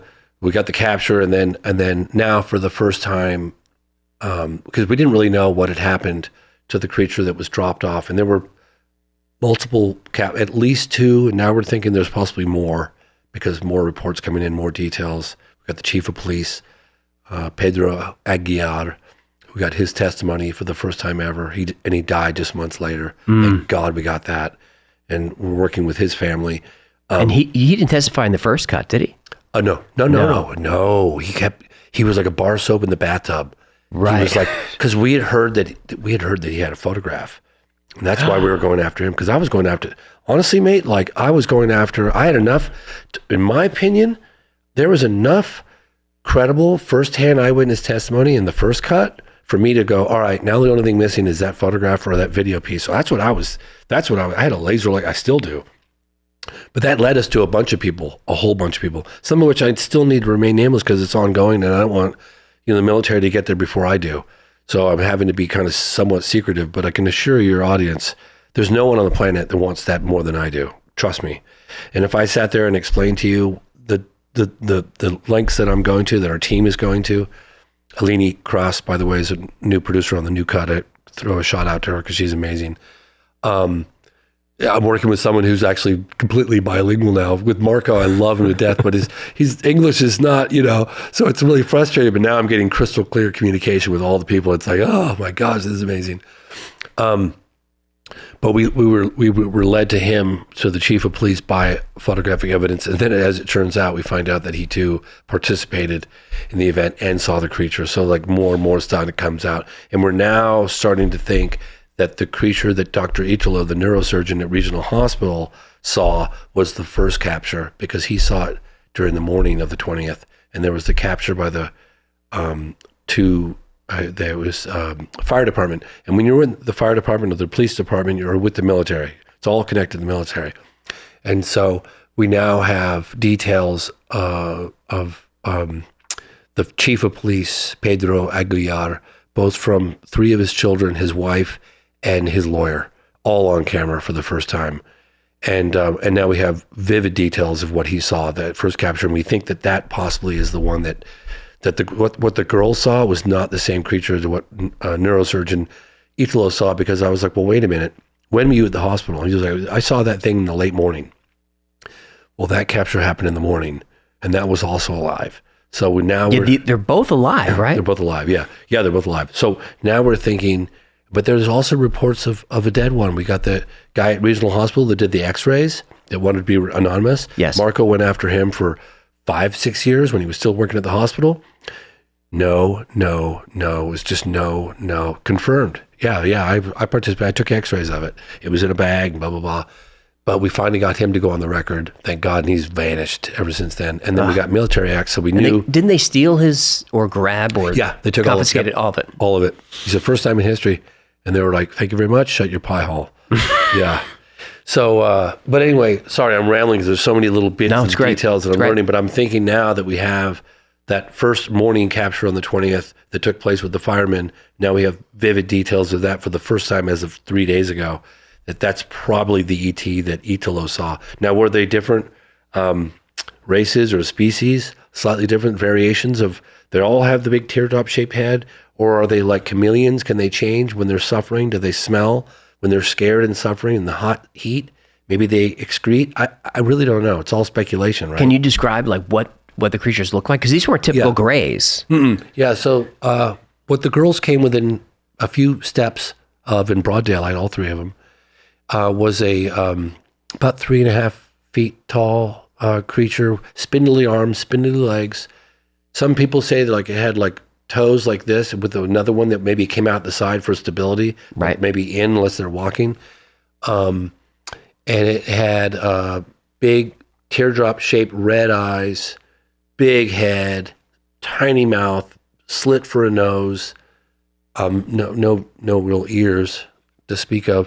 And the girls described it as like an organ, like almost like a heart, like the skin was like a heart, like oily, like that, but like no hair. The oiliness is the strangest detail to me. Yeah, I wonder, like, they all said it was suffering in the hot. It was a really hot day in the summer, all sunshine. It was suffering, cowering, frayed. Did it exude that? Did it change color? I don't know. But one of your witnesses made a really interesting statement about that I hadn't considered. That maybe, he said it looked like latex or silicone. Yeah. So maybe it was a suit of some kind? No, it definitely was the skin, because we interviewed military acts who'd seen it in the hospital. That one was dead, and that was at Humanitas Hospital. There are other, we have names of other doctors at Humanitas that are aware of of it, and are not, according to my contacts. I'm really in with the medical community now. I'm like, I just flew them to DC. I mean, we're like family now. We go to the local restaurants. We hang out with all these, top neurologists and forensic pathologists, and they know what's going on. Believe me, and I'm knocking on their doors, and I think they're seeing that Dr. Italo, who, by the way, has everything to lose and nothing to gain, and if he's lying, and he was in the room with this thing, face-to-face contact for 3 or 4 minutes with a live being of non-human intelligence, communication through the eyes, limited, but he said that despite being in captivity, it had control of the room. His testimony it's so riveting. And people really go, well, he gut-wrenching. said that he, da-da-da. I was like, all right, well, let's just say he wasn't ready to fully, the fact that he admitted seeing the video a year or so earlier was incredible. He wasn't ready to come out. I mean, the implications of a neurosurgeon who runs the department at this are significant for a number of reasons. And Virginia is a military town. Yeah, and his, okay, you just have to look for a motive, right? He's not selling a book. He's not selling a doc. He's not selling his story. He would have to be lying, because I'm friends with all of them now. His wife, he'd have to be lying to his wife. He has to be lying to his kids, both his daughter and his son, who just became a father a couple of days ago. His coworkers, his colleagues of 45 years in the medical community. Cardiologists, neurosurgeons, forensic pathologists, lying to all of them. In fact, I have a video that I'd like to show for you, because I brought the doctors together just a few weeks ago. First time the known doctors, the ones known involved with the case, Dr. Cesario, who worked on the military police officer Marco Ruiz before he died. He's like, I threw the kitchen sink at him, man. I've never seen bacteria not respond to any of the antibiotics we gave him. He's like, it just doesn't happen. I confirmed it independently. They shut down that hospital for a couple of days. That's where they did the x-rays. Yeah. But so we got Dr. Cesario, we got Dr. Italo, the neurosurgeon. Dr. Cesario, I think, is a cardiologist. Dr. Giannini, who founded IPD Labs, who studied the tissue samples, who said that he's never seen a variant of this bacteria in his life. He gave a statement on that. You can feature that. Then the guy that did the autopsy of the deceased male, brought them all together for the first time. How long have you known Italo? How long have you known? Just like 35 years, 45 years. This is like, do you believe him? And they're all just like, yeah, why? Where's the motive? He's not asking for a dime. He's lying to the whole community. He's still doing brain surgery at the hospital. All of his staff, his wife, his daughter, his son, his coworkers, his colleagues, not asking for a dime, not selling anything. The most compelling. What's his motive? None. And if it's true, and I'm pretty damn convinced it is, because it lines up with everything, if it's true, it's the most significant development in the history of the phenomenon. We've never had it before where we've had face-to-face contact with a captured alien. No testimony, particularly of his stature. It doesn't exist.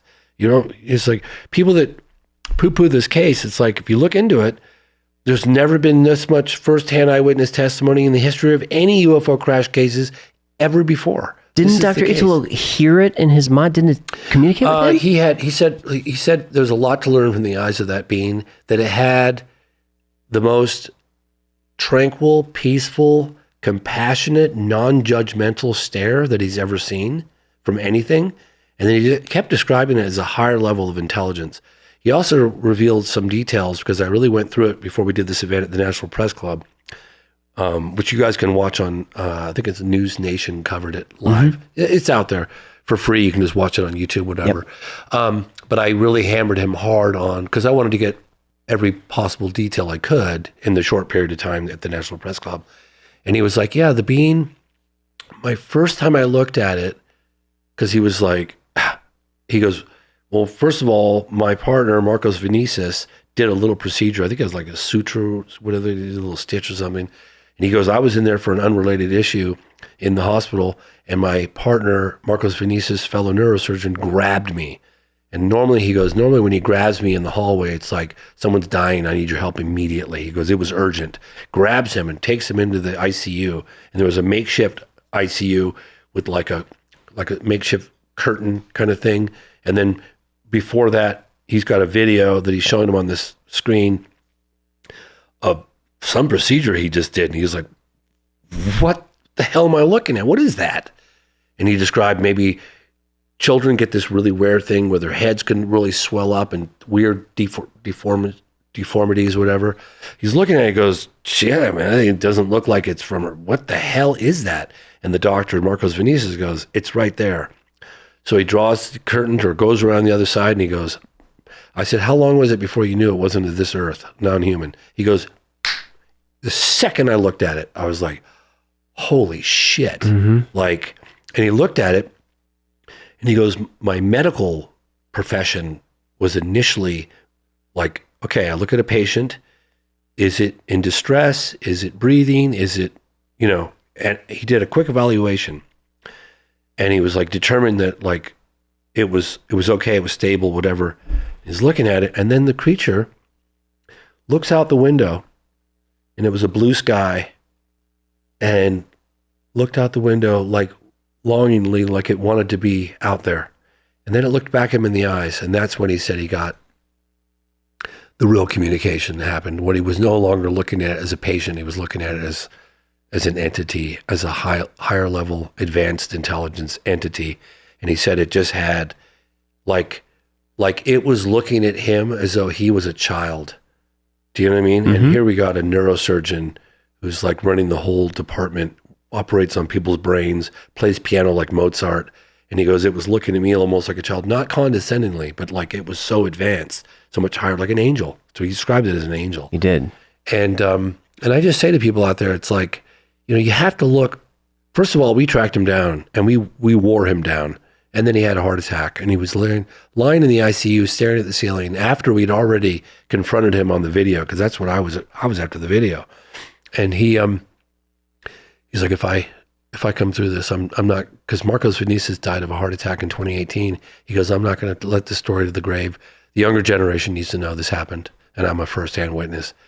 And so we went back as I do in January of 2020. Was that 2025 or January 2025? Was that a year ago? Yeah, we went back. And that's when we interviewed the two forensic pathologists, and we've been trying to get a hold of Italo because we knew like the video, didn't know that he had a heart attack, didn't know that he had like prostate cancer and surgery and all this other stuff. And we got the other, he would respond and then he would disappear. And it was like, I jokingly said it was like grabbing a bar of soap in the bathtub because he was like, poo, poo, poo, he was just there. And then Dr. Armando, credit to you, mate, who did the autopsy on the deceased military officer and provided the tissue samples to Dr. Giannini. He's like, I was like, yeah, and while we're here, we really want to talk to Dr. Italo. And he keeps like kind of responding and then disappearing like he wants to, or he seems conflicted, like, And then he was, oh yeah. And right there in the middle of the interview, just walks up and, talking. And he's like, tomorrow morning, go to the hospital. And he wants to meet you around the backside, 10 o'clock. Time it was. Backside of the hospital. Okay. What's he going to, we're like, shit. Get all the camera crew ready, and that's when he snuck us through the maternity ward, down the corridors, through the hospital, all cameras rolling, put on some gear. I'm like, what's happening? Why am I putting this gear on? Takes us into the ICU. That's where it happened. In that room? In that room. Oh, my goodness. All on film. We captured it as it happened. And honestly, I don't even think he was prepared to go full Monty until like the morning of. And like our partner, Alini, production partner, she's been amazing, and she's got so does Marco, but she has a really a wonderful non-threatening presence about her. You just look her in the eyes and you just go, okay, I'm in good hands here, And I know that he grabbed her hand and she was looking at me like, okay, I'm just, here I go. Took us through various corridors. Then all of a sudden I'm putting on medical, mask, and what am I doing? Like, I don't understand. Everything's happening so quickly. We're all just takes us into the ICU. And it was like, this is where the video? No, this is where the creature, I saw, huh? I was like, it all came out. And then the staff of the managers and everything came in and started screaming at him. And he was like, fuck, I think I might have just lost my job. And it was like, oh my God, I'm just trying to process what just happened. Holy shit, we have a neurosurgeon who just confessed that he had direct contact with one of the beings in captivity for 3 or 4 minutes in that bed right there. Do you know what I mean? Yep. I don't think he was prepared for how emotional he was going to get. So then we get kicked out. Like, he's like, I think I might have just lost my job. We go out and we're like, well, let's carry on this conversation. Like, where are we going to go? We walk out and we're on the sidewalk now. How about this cafe? Boom. Walk into a cafe. We take over the cafe. We all set up shop. And I was trying to get more out of him. And I was like, I'm just trying to process. We all were. At one point, I think it was David. No, I don't know who did. Maybe it was me. Grabbed a camera. I think I did. I actually grabbed the camera from Dave West, my DP, and I just panned it across because I was like, I need to see everybody's faces right now because this is incredible. And you look carefully at even the sound guy, who was somewhat skeptical when he started on this journey with us, and now he's like, holy shit. Mm-hmm. And you see Marco like wipe his forehead. We're all processing.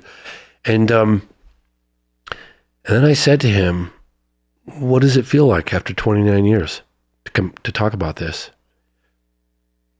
And he was like, I feel like I want to cry. And he started to cry. And then the camera turned on me. And I was trying to talk, but the words weren't coming out. And I really didn't want to, I didn't want to cry because you know what I mean? Like, you want to keep it together and stay composed. But I couldn't talk. Like, I was like, I wouldn't be doing this for all these years. All the laughter, all the ridicule, all the hecklers, if I didn't really believe this. Like, life is too short.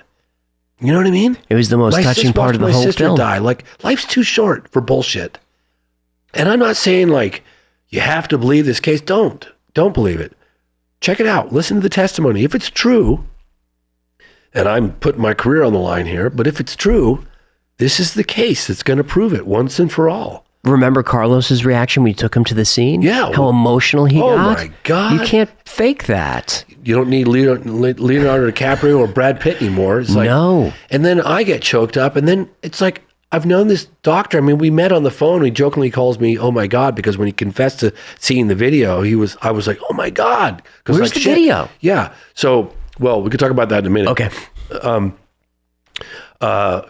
He hugs me right there on camera. And he holds me, like holding my hands, like really, like we bonded right there in that moment. Like, can you imagine the weight off his shoulders, like, and the risk, like he's got everything to lose. And again, I'll tell your audience, like, this guy's not selling anything. No. He hasn't asked for a dime for his story. He's still doing brain surgery. He's like, I'll take a public lie detector test tomorrow with my hand on a Bible, whatever you want. I saw this thing, and the younger generation need to know they're real. That coffee shop conversation was the lie detector test. Unbelievable. Right?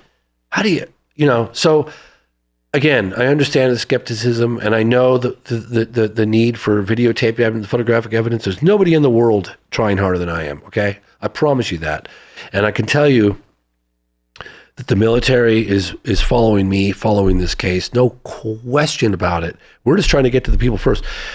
And I have a Proton email, which I'd actually like to provide to you, because I'm telling you, any witnesses, because before people were getting in touch with me on regular email, and I'm thinking, that's not a good idea because I'm under surveillance. Like, so we got a Proton email now, and I'll provide that to you. Yeah, we'll put it on screen. Flash it on the screen. Yeah. People can reach out to me because we're looking for folks on the American side. We're looking for videotaped evidence.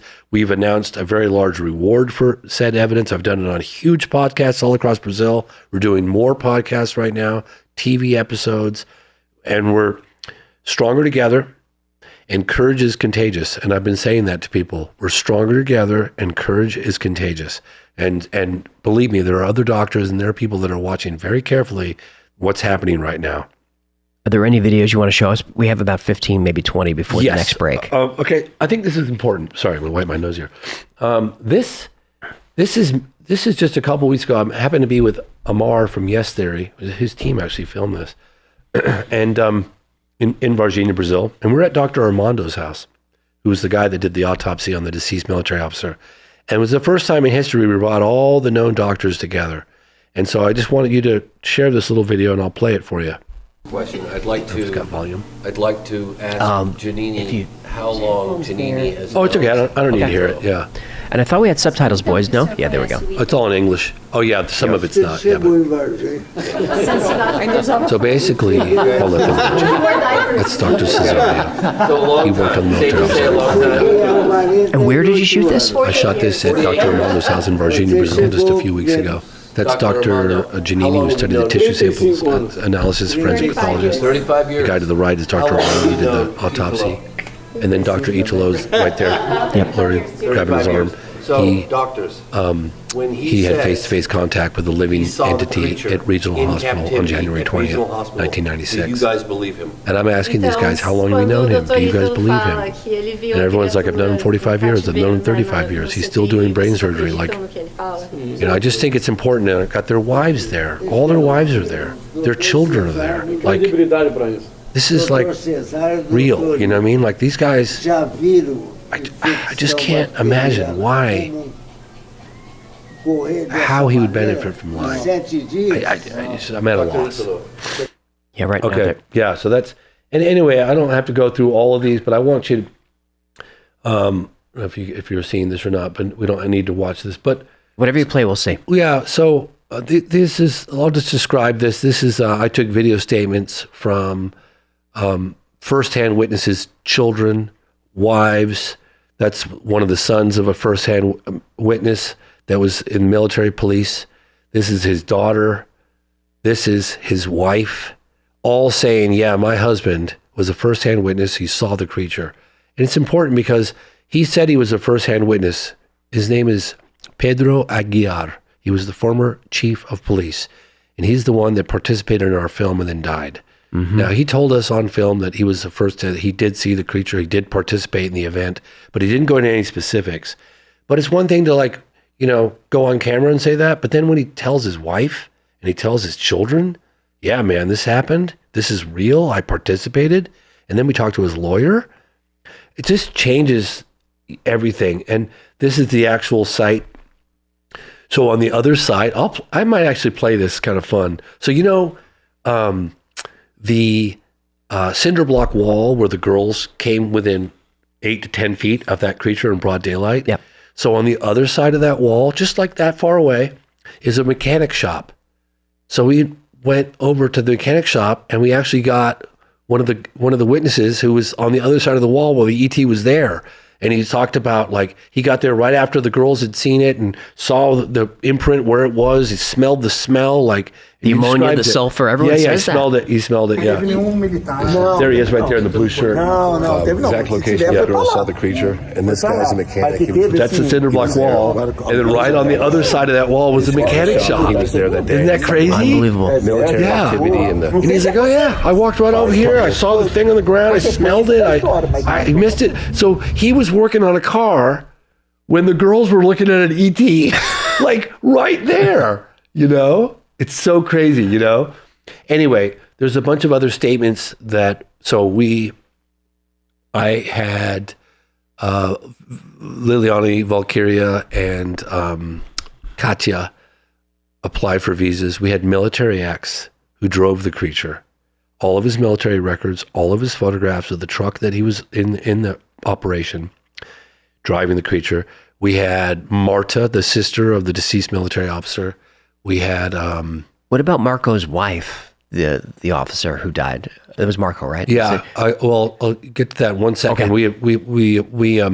I hired an immigration lawyer. They were going to come. The military guy who drove the bloody creature was going to come. And he goes, look, I'll meet with members of Congress behind the scenes, full identity, show them who I am. I drove the creature, blah, blah, blah. And I'll also go up to the podium, but I'm going to go up there with a mask. And I was like, great.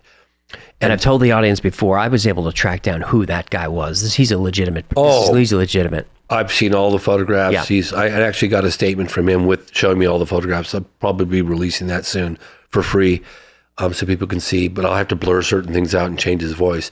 But all their visas, unfortunately, got denied. I think there was 6 as we go through all the different names. But yeah, devastating. And I even had Congressman Burleson's office working on getting their approval. One was approved. Katya was approved on the spot. They all went together. Liliani was denied, Marco was denied, and then there was Military X, Marta, and Katya that were under additional review. So it was like 2 denied, 3 under additional review, and then 1 approved. So that was a pretty good ratio. So yeah, but denied on what grounds? Who knows, man? They don't really say anything. It's just like, ask a couple questions. No. So anyway, but then we get Congress involved, immigration lawyer, and we're going back and forth. And then after, they kept waiting too. Like, I was like, could you guys, where are you guys? Like, I'm doing this event. You know I'm doing this event. Like, can you know? And then long story short, they waited till the last possible, like, towards the end of December. In fact, I got back on Christmas Day. My son's like, what did you get me for Christmas? I said, me. And yeah. And so, God, maybe the 20th, 15th, I don't know, of December, even the one that was approved, all done. So we flew back to Brazil and I did statements. And those are some of the statements. If you want, I provided them to you. You guys can show the various statements. It's at a podium. The city of Varginha, with help with the mayor, gave us this official space with the Brazilian flags. It's a great backdrop. And we did, short 90-second statements from the various people that had their visas denied and other people as well that did. Anyway, you should play some of those for your audience. We'll put those in. We'll put in the autopsy photos. But I want to know about Eric Lopez. Yes. Did you ever get a hold of him? Because his scene in the first... The first cut was unbelievable. We threatened to shoot you guys if you didn't leave the property. Well, I got a new development just a couple days ago. There was another security guy that met with him, and he said that he was like, I don't think I would have shot James, but I was seconds away from taking my gun out and pop, because he did have a gun, as we suspected he did, but he was going to shoot a couple in the sky first. That's what he said. But we did get a hold of his wife. Now, his wife, funny story, his wife is the sister of Marco Cherise, the deceased military officer. Yes. Marta? No. Oh. Marta's sorry. Yeah, Marta is Marco. Yeah, sorry. Marco Cherise, who handled the creature and died, had 2 sisters. Okay.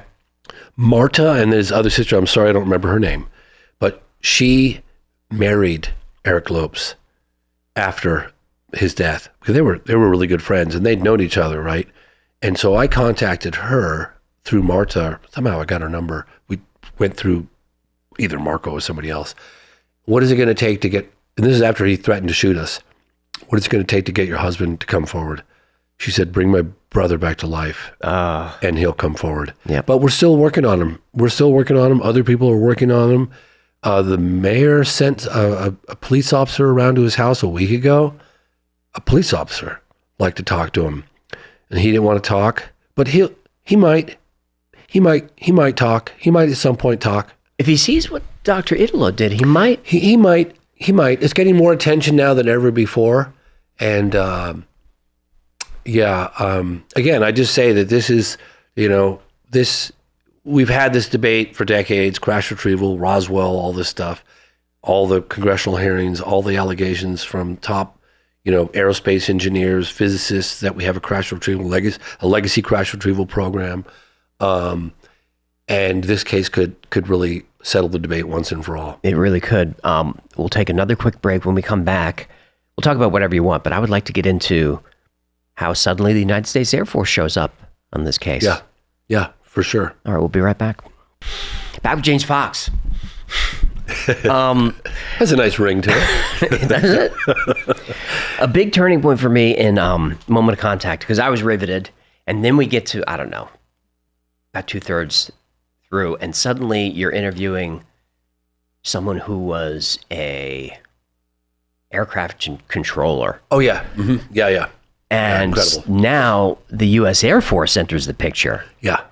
So it seems like we've got Varginha, Campinas, ESA, and USAF, as they call it, USAF. Yeah. Did you see the FOIA request that we did in 2022 and we got a response in 2025 from the CIA? Yes, and the response was?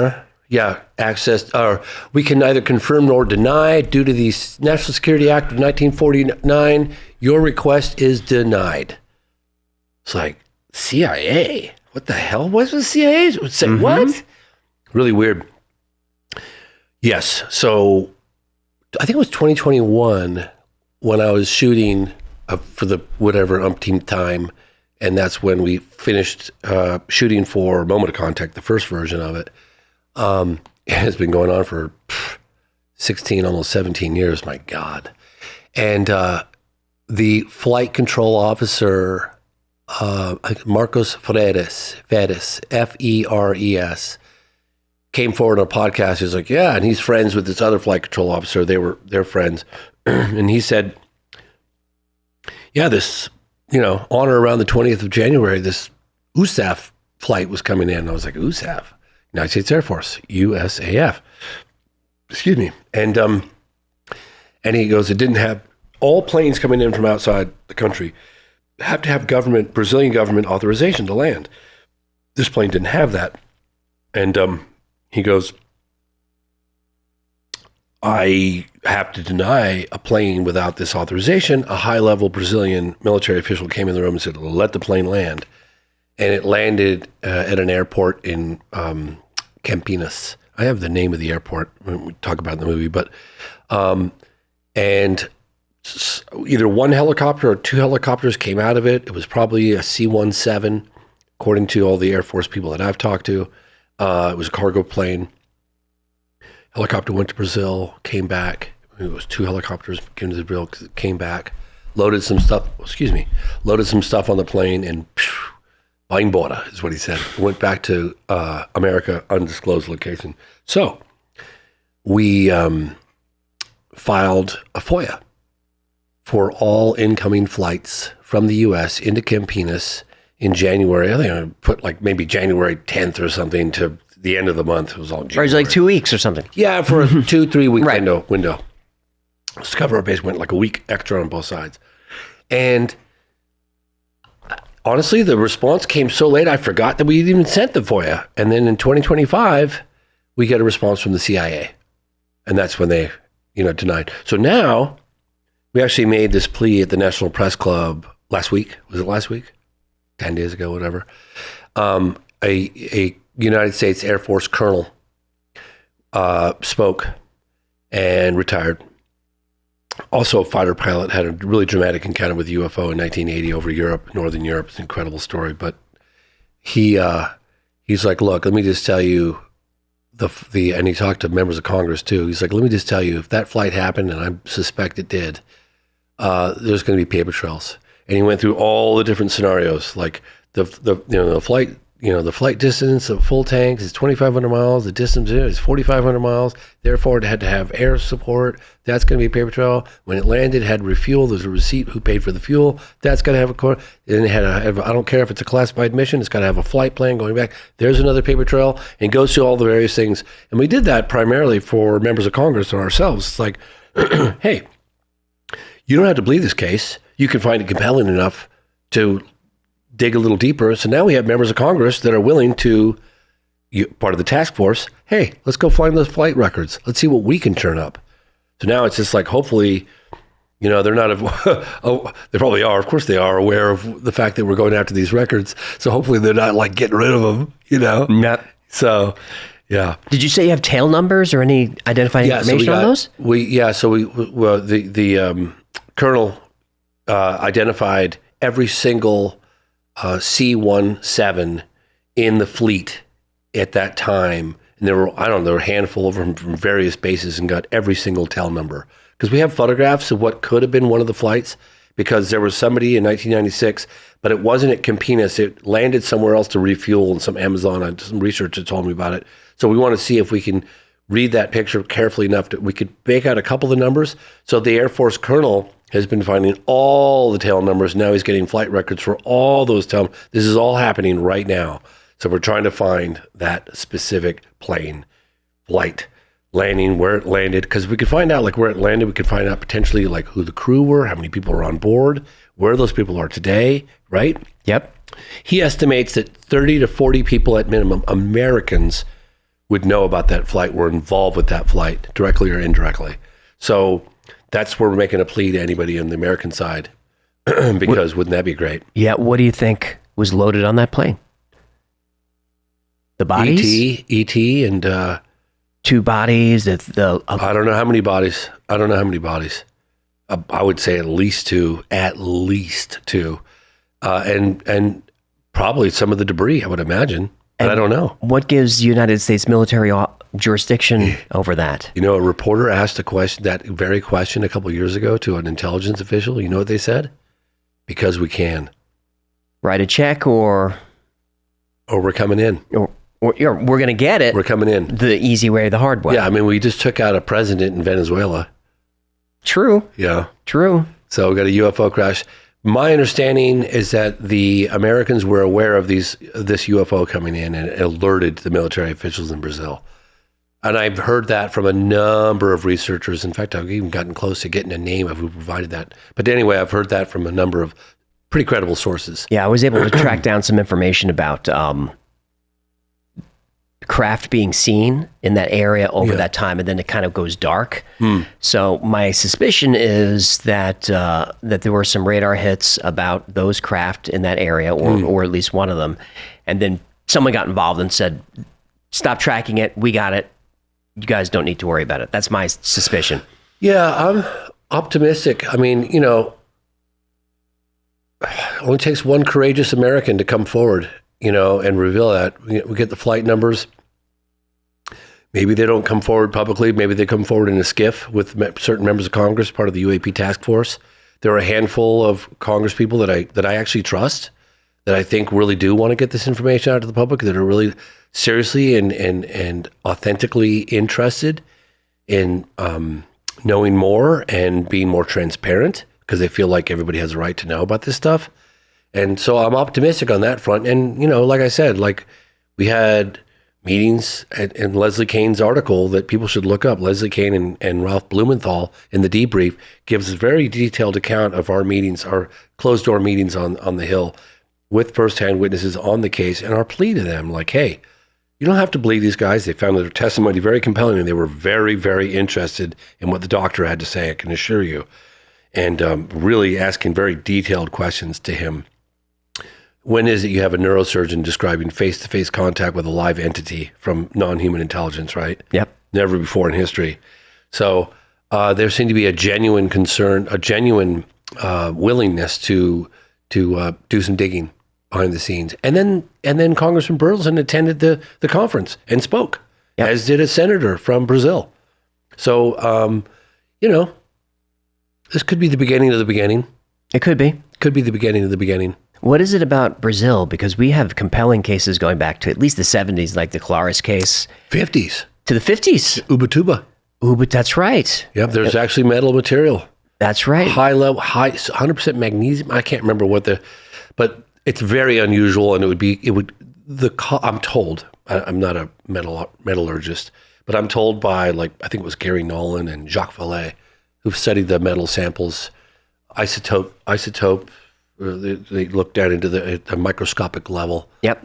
That it would be extremely expensive to replicate what they found on that beach in 1957. It was reported something exploded and it rained down all this debris on a beach in Ubatuba. That was, I think, 1957. That's right. It was witnessed by a fisherman that actually rained onto his boat and killed his dog. Oh, really? I didn't hear that part. Yeah. Yeah, that some of that metal was tested, and they found, using an electron microscope, that it was arranged in a lattice that could serve as a waveguide for electromagnetic spectrum in the terahertz range. Wow. Which is something that we couldn't do that in the 50s. Wow. I just remember Gary Nolan telling me that it would cost so much money to replicate, even today. Right. So that was impressive. But then you have Colaris in the 70s. Very fascinating case. First case I've ever heard of where there seemed to be some level of hostility. That's right. Well, tell us about the case. Tell us what you know. Well, what I know is I haven't done a deep dive into this case. Jacques Vallée has. I think Jacques Vallée has probably written a book about it. This went on for a while. It might have been the whole year of 1977. Mm-hmm. It might have been longer. But there were UFOs seen. There were beams coming down from some of the UFOs, attacking some of the people in the village, burning their skin, or maybe they were taking skin samples or blood samples. I don't know. That's what was reported. There's other testimony. The Americans got involved, and they came, and there was film footage of an object the size of a football field, shape of a triangle, coming out of the Amazon. That footage apparently exists. There were a bunch of photographs that I actually feature in the first cut of Moment of Contact, original photographs that were released by the Brazilian Air Force. Yep, over 1,000 photographs. Mm-hmm. There was also, exactly, and all kinds of documentation, all kinds of stuff come out of that case. Yeah, if you guys want to look this up, this is Operation Prato, which means saucer or plate. Operation Plateau or something. Yep. Yeah, it's a plate or whatever, a disc. And there was a military gentleman who actually featured his testimony in the first cut of Moment of Contact. And he went on camera, and he had died under extremely mysterious conditions. He apparently had a close encounter of the third kind. He actually saw the entities, and that was in the 70s. He hanged himself in this hotel or something crazy. You have to look it up. But hung himself from almost the base of his bed. It's very strange. Yeah. And I think that was just about 2 or 3 weeks after he gave testimony. After he had that on-camera testimony. To Javert. Yeah, really good. I mean, thank God for, I know, it's terrible. So that case, then you had UFOs over Brazil in 1986. Was that the year of the saucer? It's called UFOs over Brazil. Yeah. So that's kind of what it's known. 1986. And they had a press conference. They had the pilots. I mean, quite honestly, it was very similar to the 2 consecutive weekends in Washington, D.C. in 1952. That's right. It was like almost like an invasion, and they engaged with them in the airplanes. I feature some of that in the first cut of Moment of Contact, if you guys want to check it out. And then, of course, you've got Varginha, which, quite honestly, I can't think of a better crash retrieval case, particularly involving the Americans, known in the world. I think it's the best, most well documented, and it's getting better by the day. Yeah, it is. There's something about the Amazon that intrigues me.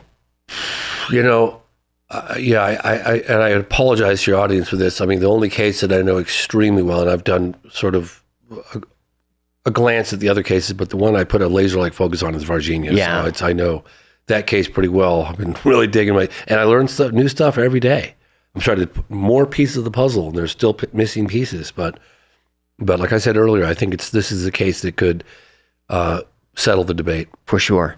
How long did it take the U.S. Air Force to get involved in that? Almost immediately. Really? Yeah, because according to the flight controller, it was on or around the 20th. Okay. So it would have been, the same day or maybe the next day after the girls saw the creature, like all that activity and hoopla. I don't know the exact date, but it was on or around the 20th of January, and the flight came in, and all the military people I talked to, everybody involved in the case, all say, I can't say this for sure, but rumor has it, the Americans came, they came to Campinas. And we have the very gentleman that was one of the people in operation of the transport of one of the beings, possibly 2 of the beings, from Humanitas Hospital, and went to Eza military base. Apparently they backed the trucks up to the wall for, a few hours of the night. And then they continued their journey on Dom Pedro, I think it's called, freeway, all the way down to Espesec's military base in Campinas. And then that's when the Americans landed. And actually, it's so funny too, because you hear all the accounts of the people that we talked to. It's like, yeah, they all, even including the military chief of police, he said the same thing.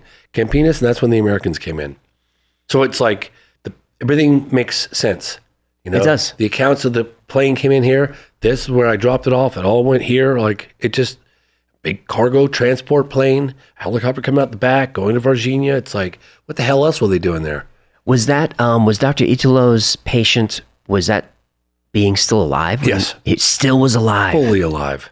Well, yeah. I mean, I don't know how long it stayed alive, but it was fully alive and fully doing well on the 20th. Wow. So when you spoke to Eric Davis, he talked about alien species. He talked about the Greys, the Nordics, a lot of these. So what's the taxonomy of this particular alien that was in Varginha? I mean, how many species?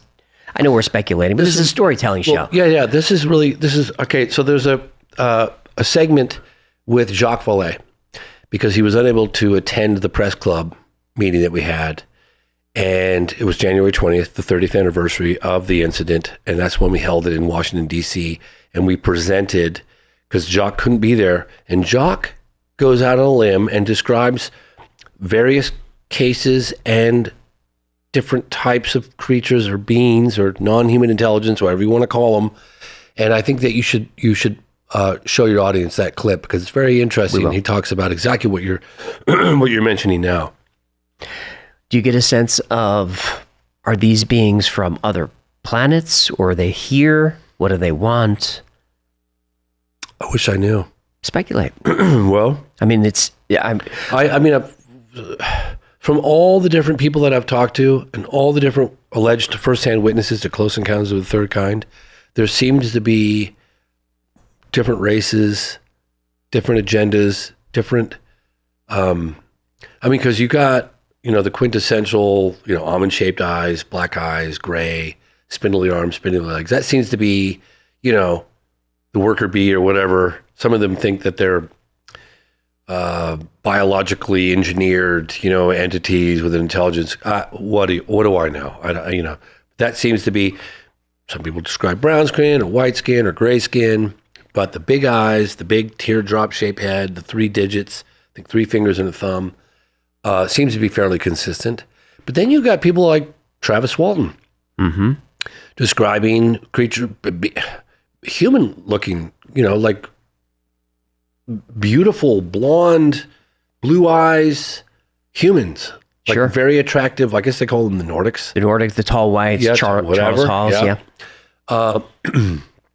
You've got those types, and then you've got, if the account is to be believed, you've got, Jason Sands and his convoy in 1994 talks about this, and what was really odd is that, he was dressed in military outfit, and Jason said they were all looking at his boots, and he's been walking through the dry desert and dusty desert. His boots were immaculate, like spotless. But he described the big eyes, but they weren't almond shaped. They were just really big and dark, and no real ears. Yeah, no ears, no, and that's a different type. And was that entity, if it's true, was that entity capable of projecting how it wanted to be seen? Sometimes you wonder about that. Like, why was his military outfit spotless? Right. In the desert, according to the witness, So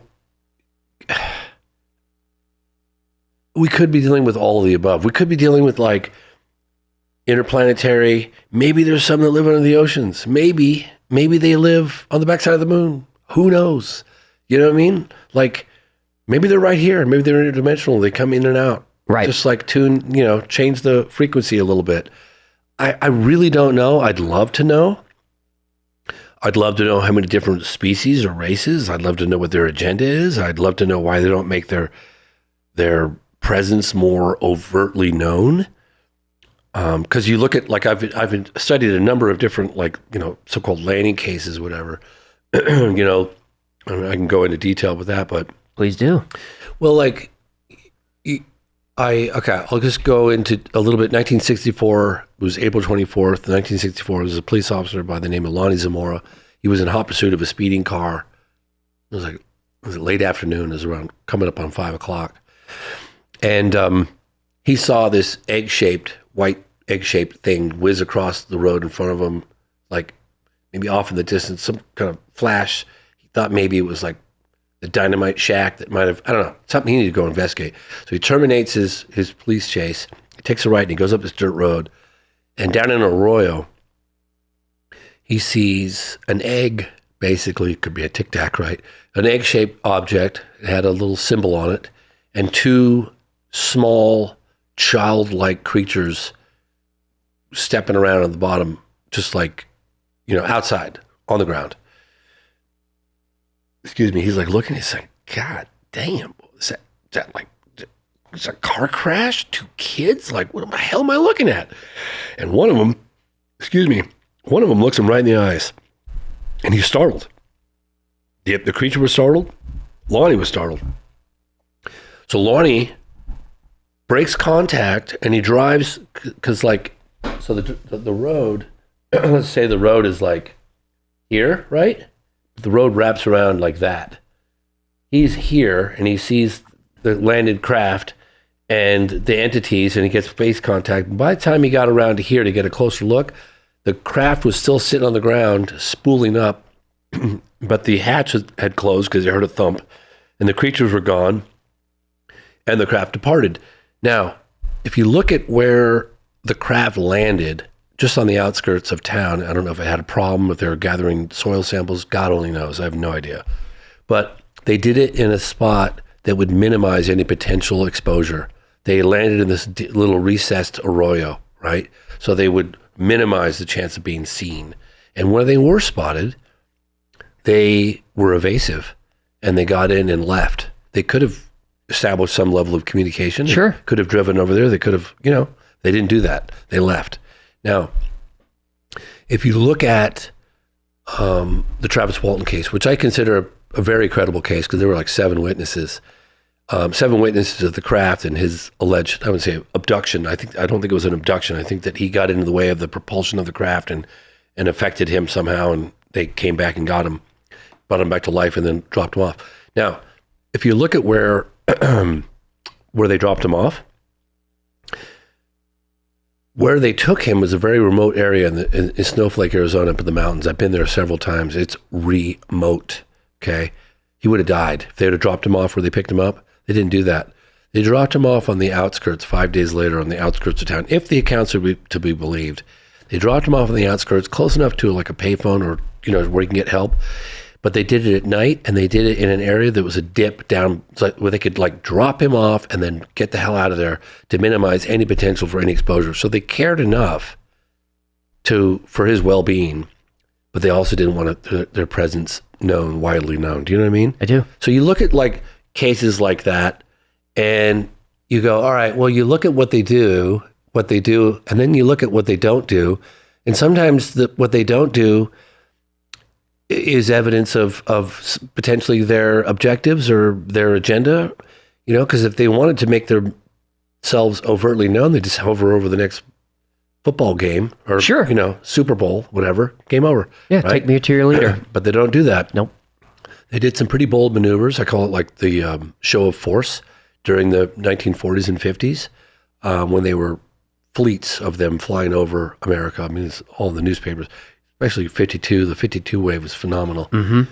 And you look at the White House buzzing the Capitol building in 1952, 2 consecutive weekends, scrambling military jets. That's pretty provocative, right? You look at the case in, June 13th, 1997. Don't quote me on that exact date, sorry. March 13th, 1997 in Phoenix. That craft, even according to the governor, Fife Symington. This is the Phoenix Lights incident. Phoenix Lights case. I investigated that on and off for 10 years, and I interviewed families that said they were lying on their front lawns watching this colossal mammoth, like a floating city, like float over the top, big boomerang-shaped thing, where they could look up and see metal compartments, blah, blah, blah. For hours, this thing was up there. Oh, yeah. It went from the north all the way down to the south, ended up like Tucson, it flew over Interstate 10. I mean, it was witnessed by so many people, including the governor. Right. And that's pretty provocative, like flying low and slow. And it was done at a time when everyone was under the night sky trying to get a glimpse of the Hale-Bopp comet.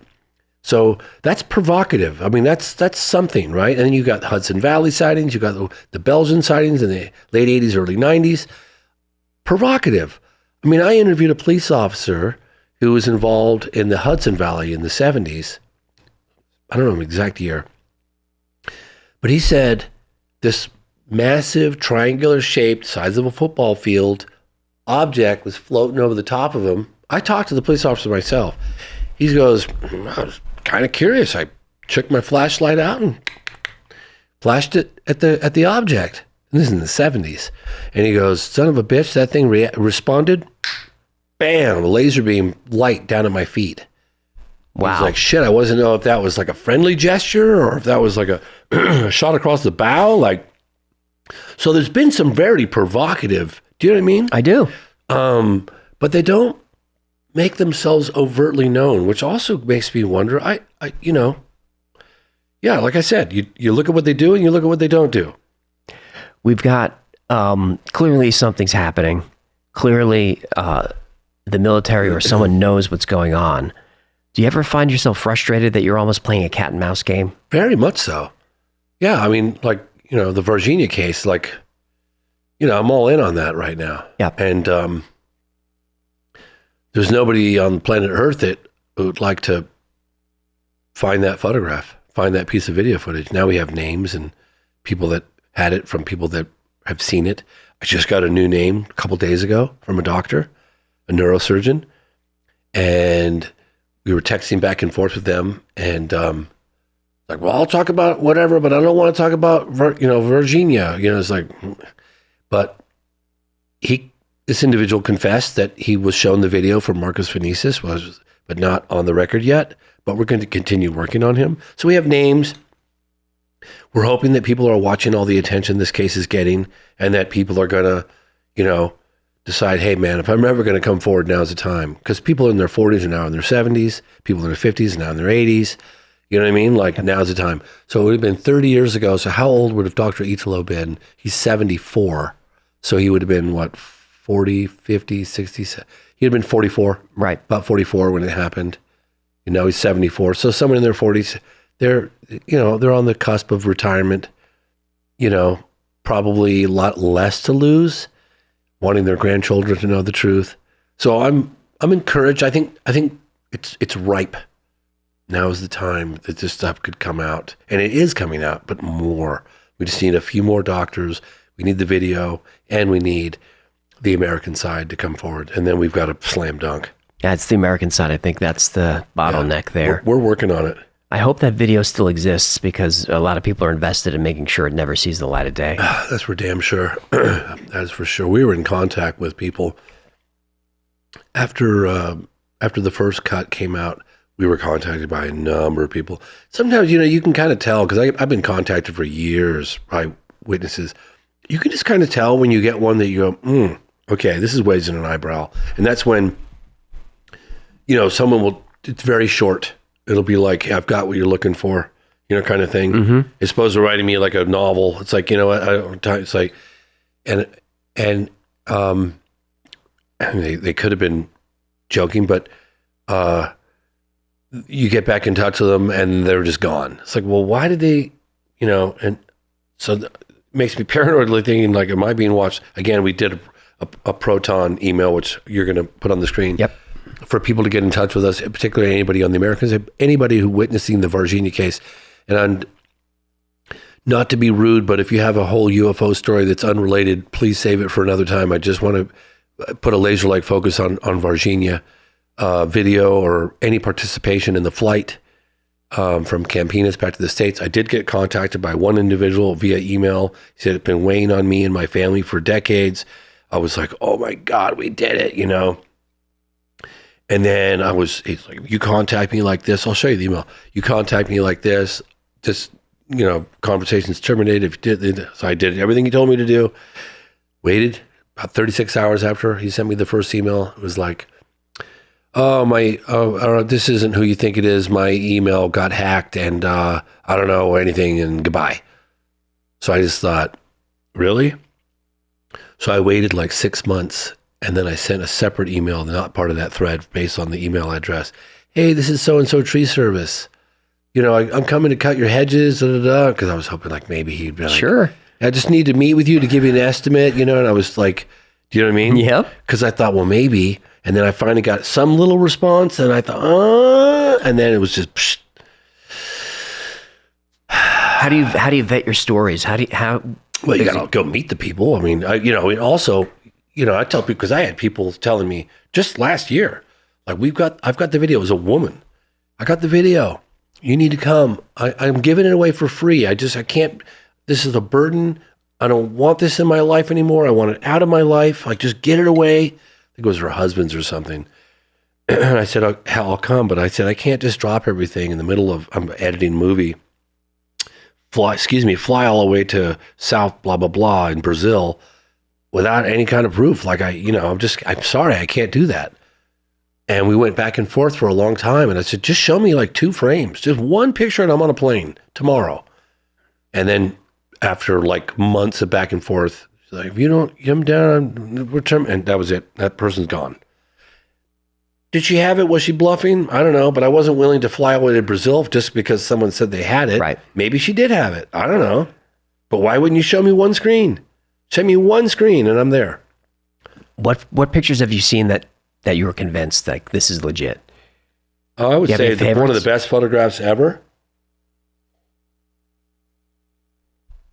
It's in my film, The Program, which you can watch for free on YouTube Movies, and it's bloody good, man. We got a bit of background on it as well. Taken in 1990, Calvine, Scotland, and David Clark is the researcher that uncovered it, and it's a long story, but I'd heard about this case because I interviewed Nick Pope, who was part of the MOD UFO desk in the 90s, and I probably interviewed him in the early 2000s. Well, I talked to him in the early 2000s, probably very early 2000s. And I was like, oh, you were at the UFO desk. What was the best case? You know, like, what did you see? You know, Nick Pope goes, oh, there was two hikers in Scotland. He didn't say Calvine. He just said Scotland, broad daylight, 6 prints, beautiful, like diamond shape, you know, like craft, hovering in the sky with a military jet going around. I was like, ugh, you got to be kidding me. You can see this online if you guys want to look at it. The Calvine UFO. I pestered him and I pestered him and I pestered him. And he goes, we had a big poster of it on the wall and the UFO desk. He goes, I don't know. And I said, Nick, no one threw that picture away. It's still somewhere. Like, what about the names of the guys that you worked with? They're retired. Where are they now? Like, I pestered them. I could never get it out of them. And then this researcher, David Clark, he finds some FOIA documents, release documents from the Ministry of Defense. And one of them was like redacted. It was like the Royal Air Force press officer blacked out in blah, blah, blah, Scotland. And he's like, who is the Royal Air Force press officer in Scotland? And that is, Craig Lindsay. So he contacts Craig Lindsay.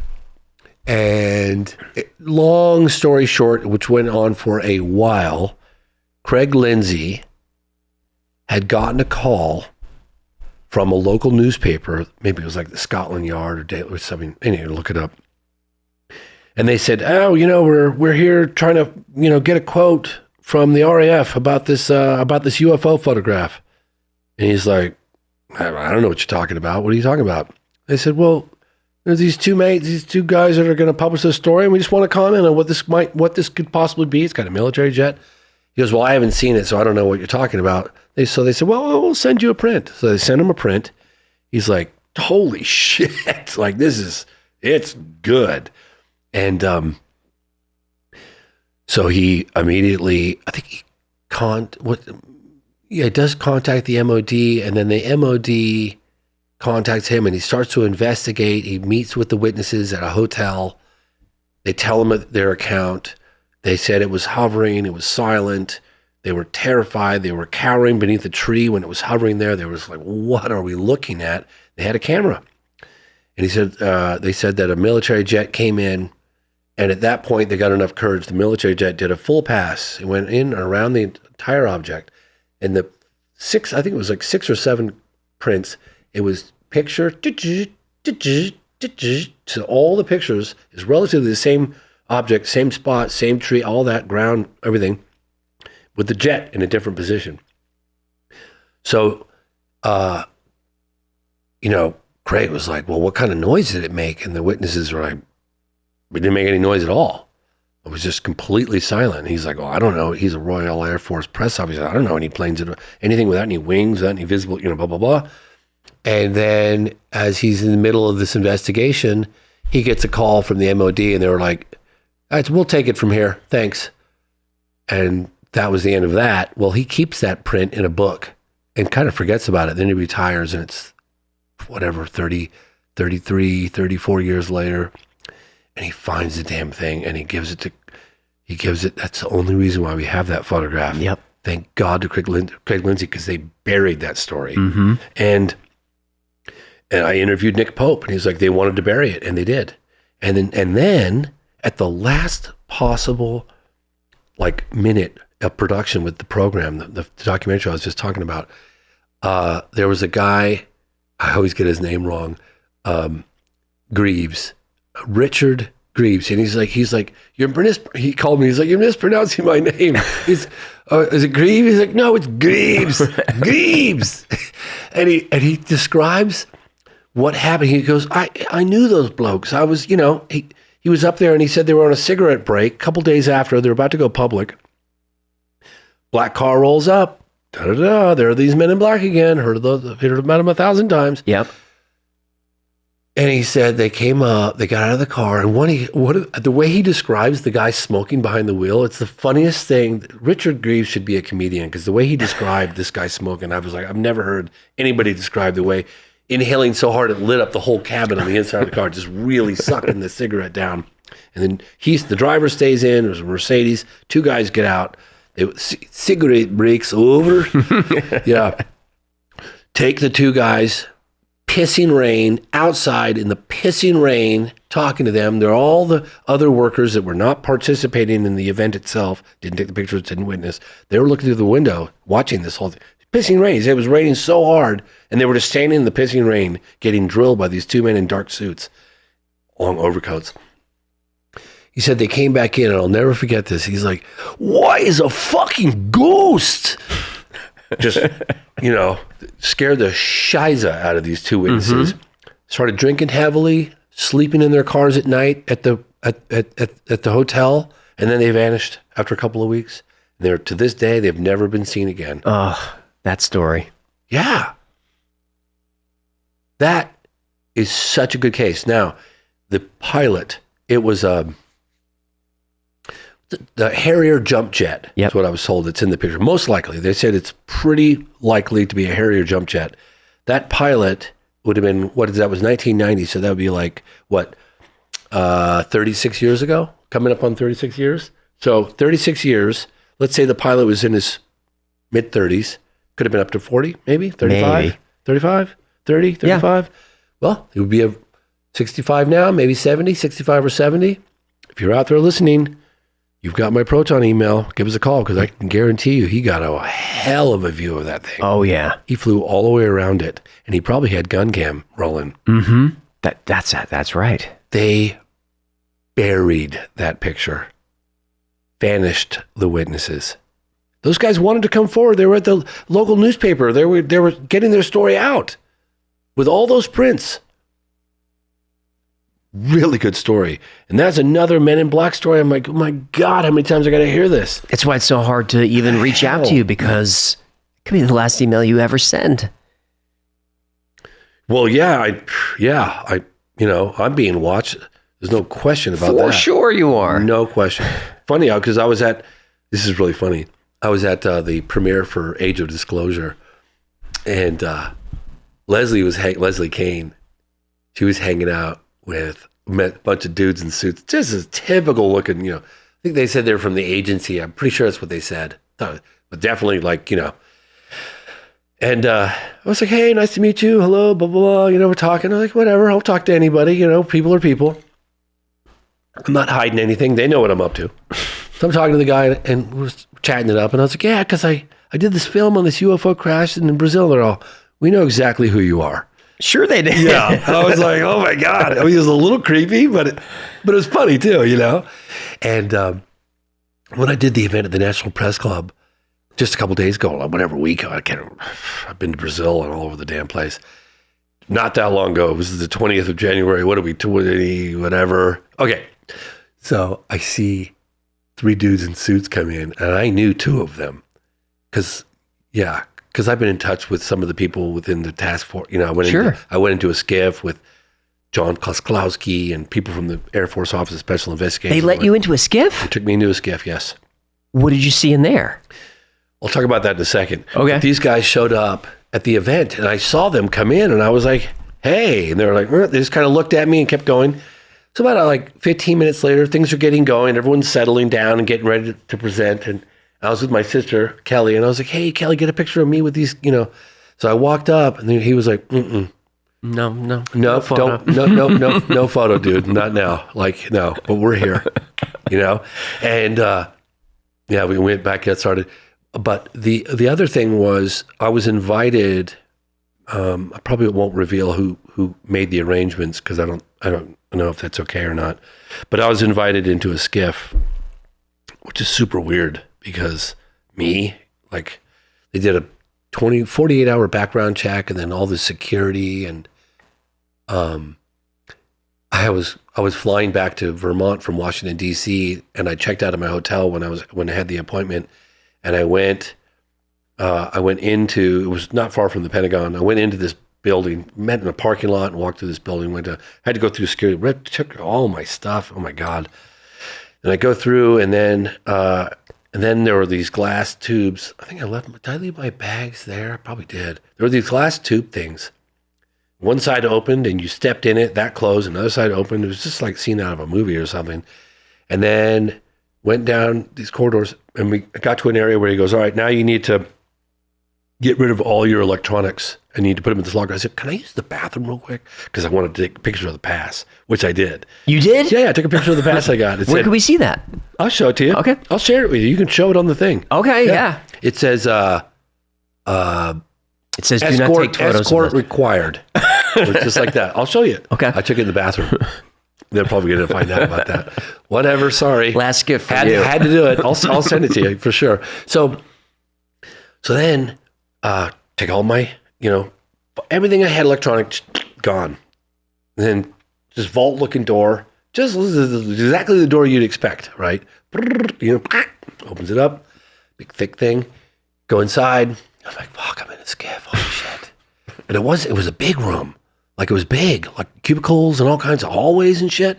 He's like, yeah, this entire area is a SCIF. It's all part of the task force. The head of the UAP task force, John Klosklowski. So we walked down this hallway. What building are you in? Where are you? Shit, man, I'm not far from the Pentagon. Yeah, not far from the Pentagon. I thought it was actually at the Pentagon. It was just really, really close. And take me down the hallway. I can't give you this guy's name. I would gladly. I can only give you something. He wouldn't appreciate it. Go down this hallway, and there's an open door on my left and a closed door on my right. And he's like, I'll be right back. And he leaves me there.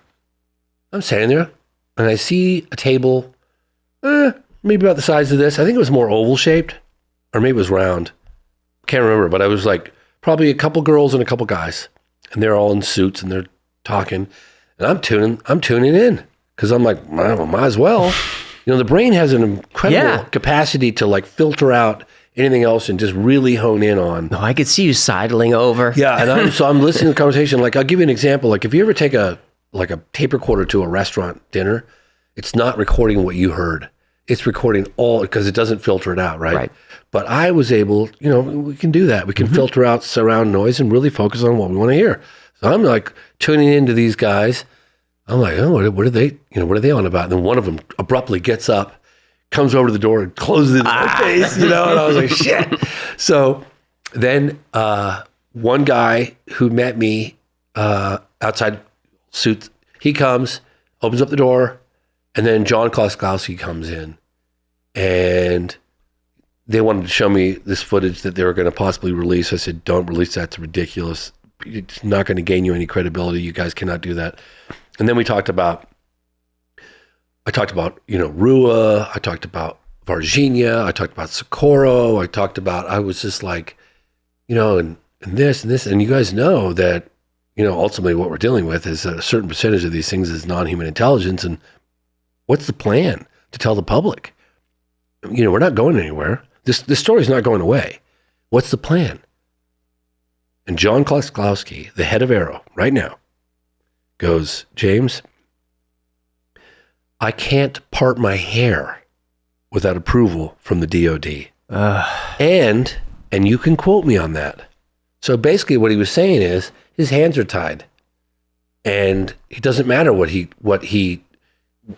ultimately finds or uncovers or learns, right?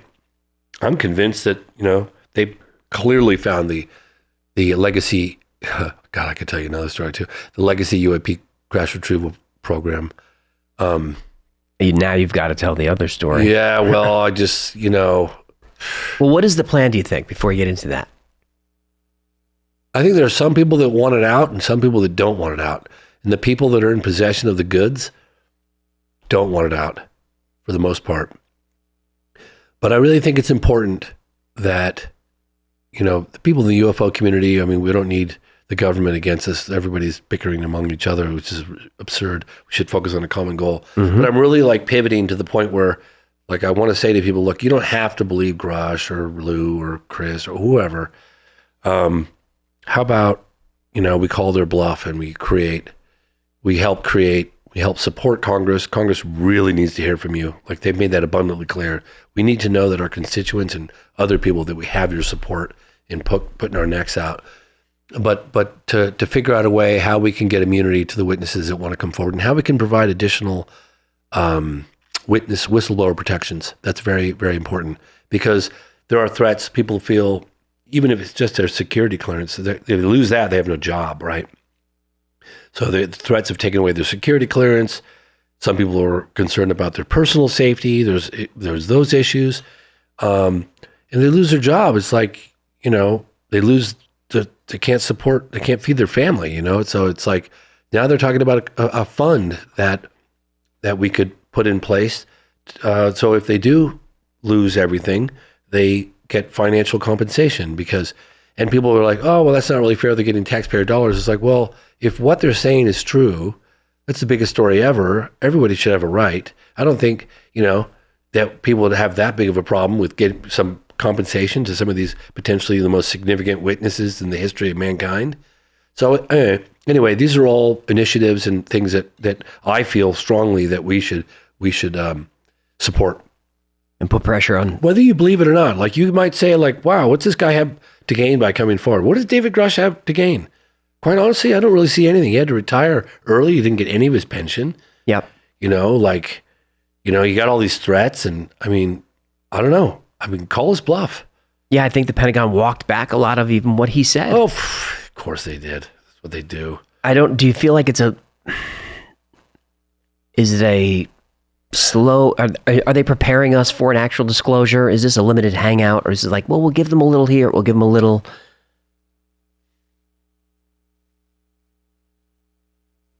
I think it has to come from we the people. We have to start really continuing the pressure. It's one of the reasons why, I had to move mountains and walk on water. I told you earlier to do that event at the National Press Club. And I'd love to see the government do something like that. They're doing exactly the opposite. But it was really hard. We hired a PR firm. We had a former White House press secretary, assistant press secretary, all sending out the press conference, all the various news outlets. And, we had really good attendance. We had a handful, very small we had a lot of cameras. There were influencers there, but only a handful of news outlets. We did the best we could. Like I said at the time, I was it was a very solid base hit, but, we had a story that was going to go out in a very big news organization. It would have been really historic. And that got squashed at the last second, to the point where we couldn't pivot to somebody else, and there's about closed door hearings. But there is again, I'll remind your audience, there's a great story out in The Debrief by Leslie Kane and Ralph Blumenthal. Go check it out. It's free. It's online. It's got photographs, details of the meetings. It's good. Yeah. Well, I think you're doing the right thing by doing the podcast circuit, because these shows, we have a larger audience than the major news outlets. It's amazing. You're speaking directly to people now. It's I started thinking about it, and I was we don't even really need the mainstream media anymore. We're just going straight to the people. James, this is the mainstream media. I know, it's crazy, right? Yeah. I know, it's nuts. I was hanging out with this guy the other day, and he's like, yeah, man, I got 10 million followers. I was like, you have 10 million followers? I know. Eat your heart out, CNN. Unbelievable. And then I was, podcast coverage that's happening right now in Brazil. 22.8 million followers. Another one, 30 million followers. That's a significant amount of people that you have outreach to. Look at Rogan. Yep. You guys. Yep. It's extremely impressive, and we're doing it organically. We're doing it grassroots. We're doing it, we the people. That's why I was telling you earlier. I really appreciate, I appreciate the support. and I'm not asking anyone to categorically believe this happened, but hey, how about support for additional investigation? How about, wow, there's a lot of really compelling eyewitness testimony. Let's dig a little further. There is. You're a very important person. I have two things I want to get to before we let you go. But you got it. When you were talking about the SCIF, you said, "Oh, I can tell you another story." Do you remember what that was? Yeah. It was such a tease. Okay. Well, so how can I tell you without revealing this person's identity? Their position, what their role. If I do that, that'll give a dead giveaway. Then just tell the story. Okay. Well,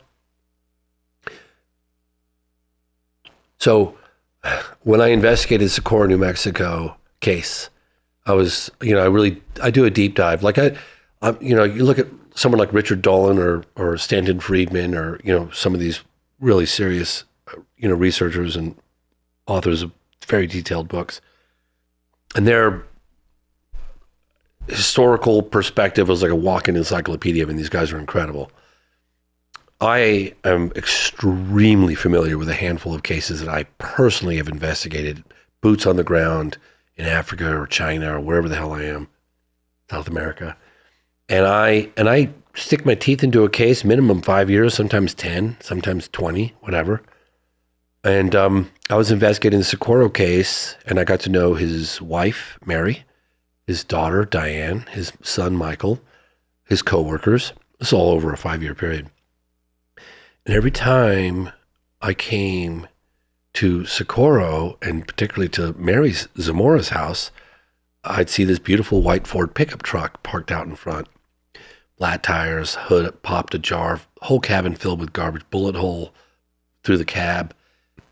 Back, they had a beautiful truck though. It was a step side, 1972, I think 72.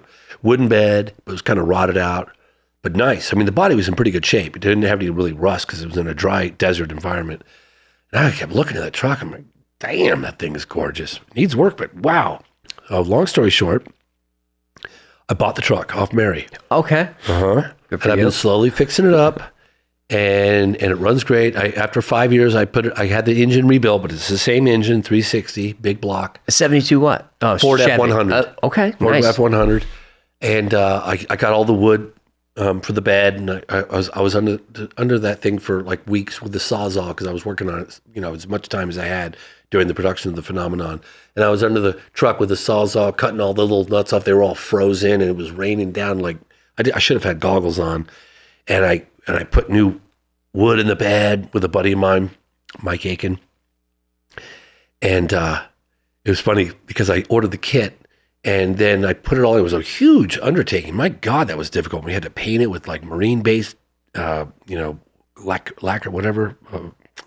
Anyway, and the metal strips in between the wood started rusting out within a week or two. And so I was like, what the hell, man? I just, okay, it's a truck and it's outside, but I just did this. Like, come on.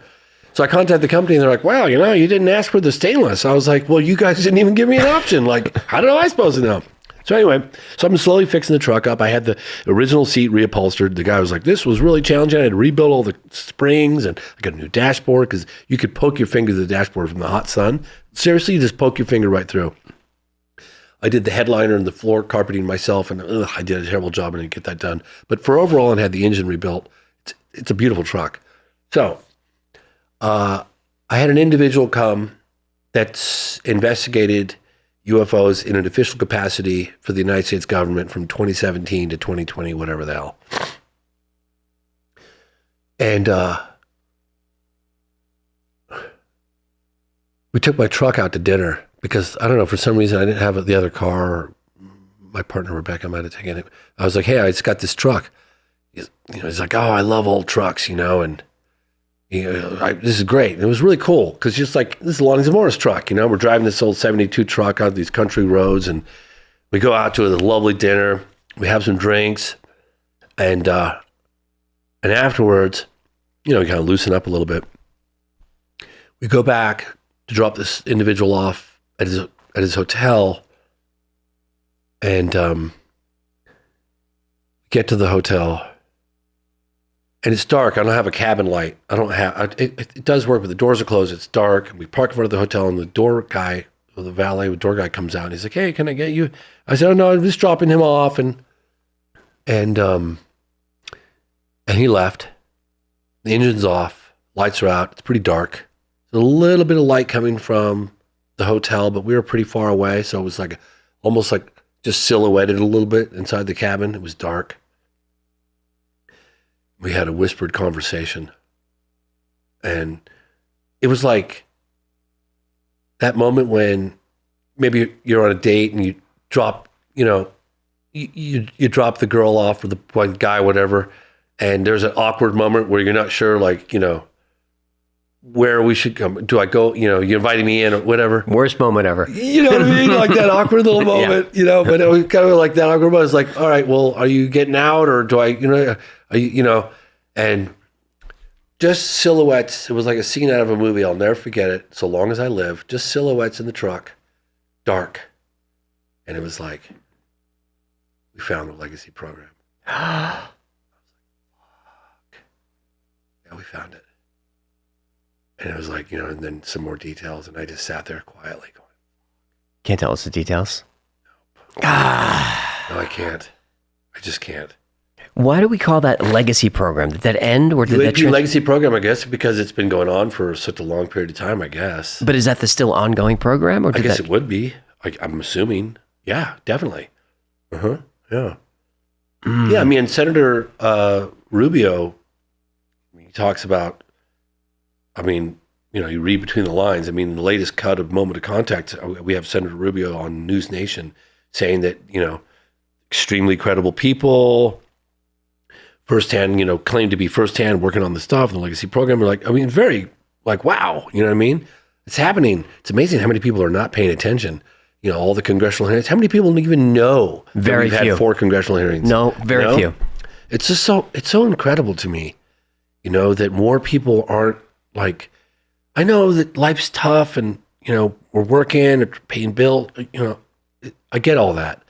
But this, I can't believe more news outlets aren't focusing on this. Like, we got, President, sexual, peccadillos, like, they put so many resources into it, like, whether it's Trump or Clinton or whatever, like they're just fixated in like millions of dollars, like, you know what I mean? I think it's intentional. And then you've got like what could be the biggest story in history, and they're not doing anything. I think they want us fighting about politics because that way we don't see what's going on over here. 60 Minutes finally does a little thing on UFOs.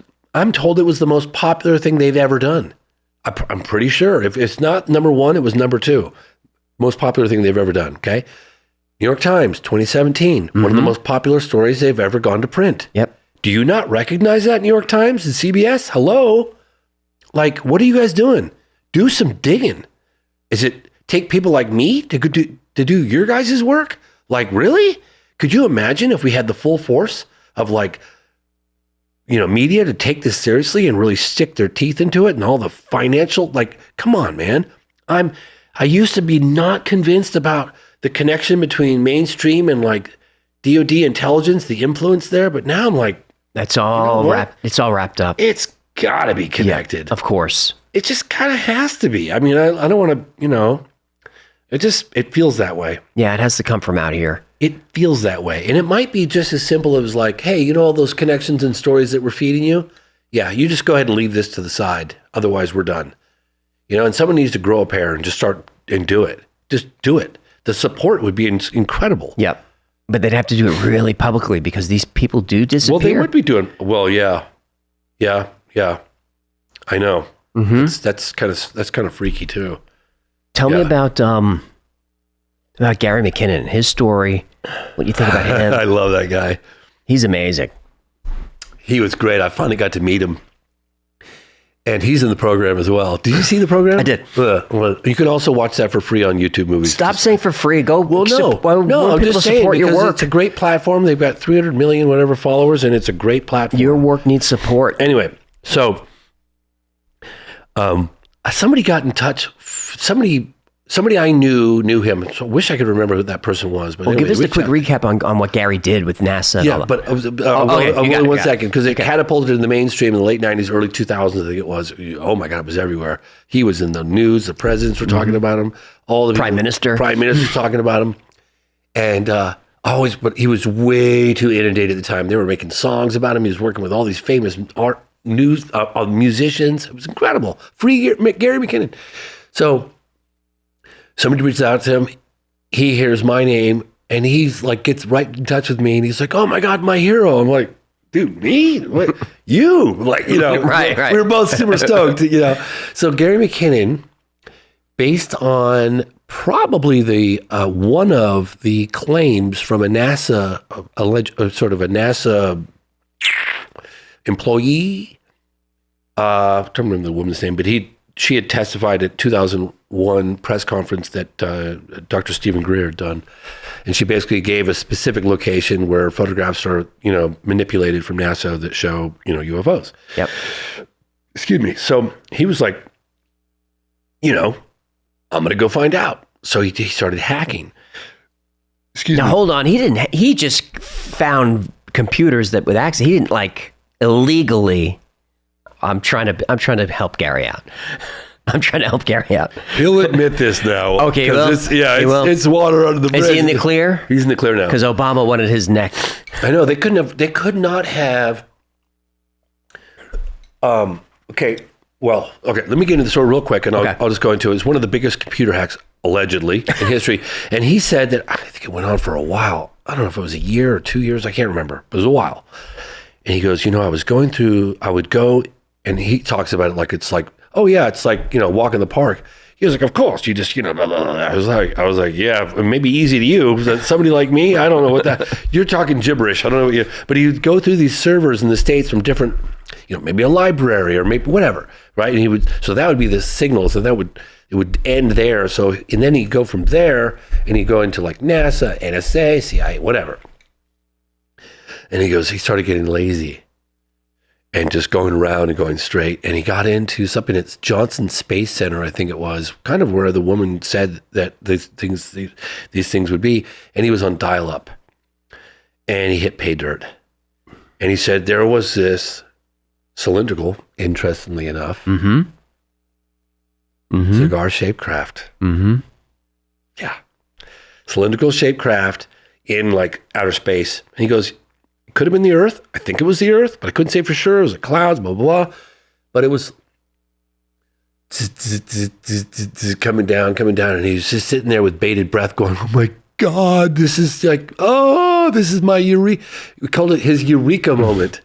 And he goes, I was like, oh my gosh. And it's just like this cylindrical shaped thing. He goes, it clearly had no, he's like, it was otherworldly, And then I think, it was going down, and then the cursor moved. Yes. And the screen went blank. Yes. And it's like, it was my eureka moment and also my, shit, what have I just done? Like, I don't know how long it was that he woke up to men in suits over his bed in London. Over his bed? Over his bed. I didn't know that. Wow. Yeah. And then it was like... they took him into custody, didn't they? Oh, yeah. Are you kidding me? They wanted to extradite him and lock him up for 70 years. Yeah. 60 or 70 years. Now, I think, and this is speculation, and Gary might agree with this, I don't know. I think that ultimately, because the British and the Americans go along generally together, I think that ultimately the Americans, they wanted to extradite him publicly. But had that happened, he would have had due process. It would have been a big spectacle, and there would have been a revelation of everything that he saw in a very public court case. Yeah, he has to tell his side. So this is just, again, this is me speculating here. Sure. That, the Americans said to the British, hey, look, we're going to push for his extradition. You're going to deny it because we don't want a big public hearing, because that's what it'll be. He was everywhere in the news. I mean, look, anybody just Google Gary McKinnon. Oh, yeah. Yeah, so they ultimately denied him, but he said he was ready to take his own life. He did? Yes, he did. He's like, I'm not going to go rot in a prison for the next 65 years. So he was already, I think he had he knew how he was going to do it. He's like, yeah, I was going to take my own life. I'm not going to go sit in prison for 60 years. Hell no. Did he talk to you about the list that he found about the off-space fleet? Yeah, he talked about they were non-terrestrial officers. Yes. And it's funny, actually, because, and again, speculation here, I started thinking about the alleged encounter at Nellis Test Range in 1994 of this non-terrestrial officer. He's in officer gear. He's clearly not of this planet, so-called. It did make me think of him. It did make me think of him. Do you know what I mean? Yeah. Because, I don't know. I was like, is that what they're referring to? Non-terrestrial officers? Or are they talking about astronauts? Well, they had names. Yeah, you did. Yeah, I don't think he remembered those names, but yeah. I don't know. Yeah, I don't know if he remembered all that. But anyway, it's a fascinating case. Fascinating case. And it goes along with like all the people that have been talking about this cadre of high resolution, some case 4K, super clear photos of UFOs, of craft that are just, God knows we have sensors everywhere, right? All these drones with high res cameras and everything like that. It's like, yeah, of course they would be there. We got phones and cell phones, and pictures show up all the time on the internet. But how do you know what's real and what's fake, and who's got the time to go through it all? Do you know what I mean? Yep. But the military, they've got the sensors, they've got the cameras. I mean, if anyone's going to have that kind of data, it would be the military. And everyone says they have it, and Gary McKinnon found some of it. He sure did. He got to see it. What was your, I guess it's now infamous, interaction with Buzz Aldrin? Oh, God. Excuse me, Jesus. You don't have to fold your arms. You can relax. This is a place for sharing. I'll give you the short version. He didn't punch you in the mouth. I know, right? Put your hand in the Bible. Okay, so I worked on a movie set called The Legend of Obie Taggart, and it would have been probably mid-90s, be my guess. Yeah. I was working on my first UFO doc. I don't think I was working on it. Yeah. And Mickey Rooney, his wife Jan Rooney, and there was another actor, is it Ned Beatty, that was in Now You Gonna Do Some Praying, Boy, and You Better Pray Good. You remember that one? Was that Deliverance? Deliverance, yeah. Yes, sir. Okay, he was there. And I'd just seen Deliverance like a year or two earlier. So I couldn't help but think about it. I was like, dude, I just saw you. You didn't squeal like a pig, though. God. God, that scene was like, oh my Lord, no. Please don't Google that. I remember I had no idea what it was. I watched it in England in the 90s. And they were like, we're going to watch Deliverance. I was like, Deliverance? I was like, and it got to that scene, I was like, oh, Jesus, no, God, please. Anyway, so I was an extra on this movie. I was a prison guard for Jan, and one of the Rooney. And as usual, they're like, oh, so, what else are you up to? And I was like, oh, I'm doing a UFO documentary. And they were like, oh, I was kind of expecting the typical, laughter and ridicule, whatever. But he's like, oh, my wife and I are really good friends with Buzz Aldrin. And he told us some pretty crazy stuff. Like he's seen some stuff. I was like, really? They're, oh yeah, you know what? We'll get you in touch with him. So that happened. And then a friend of mine in Kentfield, California, he was bartending at an event. It was an art sale. It's an art dealer sale, whatever. And there was a woman named Faye Ann Potter there, and she was Buzz Aldrin's sister. So between her and I met her at a place called the Left Bank, no, La Rive Gauche. And then Jan Rooney, and Jan Rooney's dad was a general in I think it was the Air Force, and he talked about Roswell a little bit to her. But in any case, between those two, they set up an interview with me with Buzz Aldrin. And he ultimately agrees to give me an interview about his UFO sighting. And he goes, but I'm going to be on book tour. I'm going to be in the south of France. So I borrowed some money, got a little crew. He was like, this is where I'll be. Come down and I'll meet with you. So I arrived there in Monte Carlo. And Monte Carlo is probably the most expensive place on earth. And I had a small budget and I was chewing up that money every day. And I kept, getting in touch with them. And it's like, traveled all this way, blah, blah, blah. Oh yeah, tomorrow. So I finally got to I don't know, whatever, 4th day. And I said, Mr. Aldrin, I can't be too pushy because, I said, Mr. Aldrin, with all due respect, I traveled all this way. You did agree to an interview and I can't stay here forever. This place is really expensive. I traveled all the way down here. He goes, okay. Meet me in my hotel lobby tomorrow morning at whatever, 9 o'clock, whatever time it was. No cameras rolling. I said, no, we won't have any cameras rolling. So the next morning we got there a little early and we're having a croissant in this really fancy hotel. And it was a $10 cup of coffee back then. And the concierge comes up to me.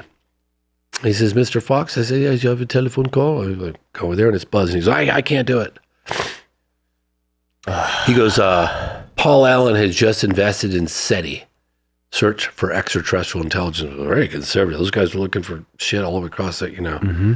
And he goes, I can't jeopardize. I'm trying to develop a rocket to get citizens into space, yada, yada, yada. I'm working with Congress. I can't do it. And how's my story going to change anything anyway? Oh, come on. And I said, well, with all due respect, sir, it takes people of your stature to come forward and help elevate this topic, blah, blah, blah, blah, blah, blah. Edgar Mitchell did it? Yeah, but Edgar Mitchell wasn't a first-hand witness. But True. He met with first-hand witnesses and he knew about Roswell. But there's another reason why I believed Roswell. But, he didn't deny any, he didn't say, hey, I had a sight on the way to the moon. The sister told me that he had chased a disc, I think it was in the 50s. Yeah, probably late 50s, chased a disc, rattled. Apparently, the sister said he was rattled. He chased the thing up to as high as his plane would go. Couldn't catch it. And then they saw something a little less, a little more ambiguous, or something that followed them to the moon, something like that. And but I never got a story. And then I went on Larry King with him in 2007, maybe 2006, 2007, and it was I don't know, 8 years later, something like that. Couldn't tell you exactly, but I had to look at my records.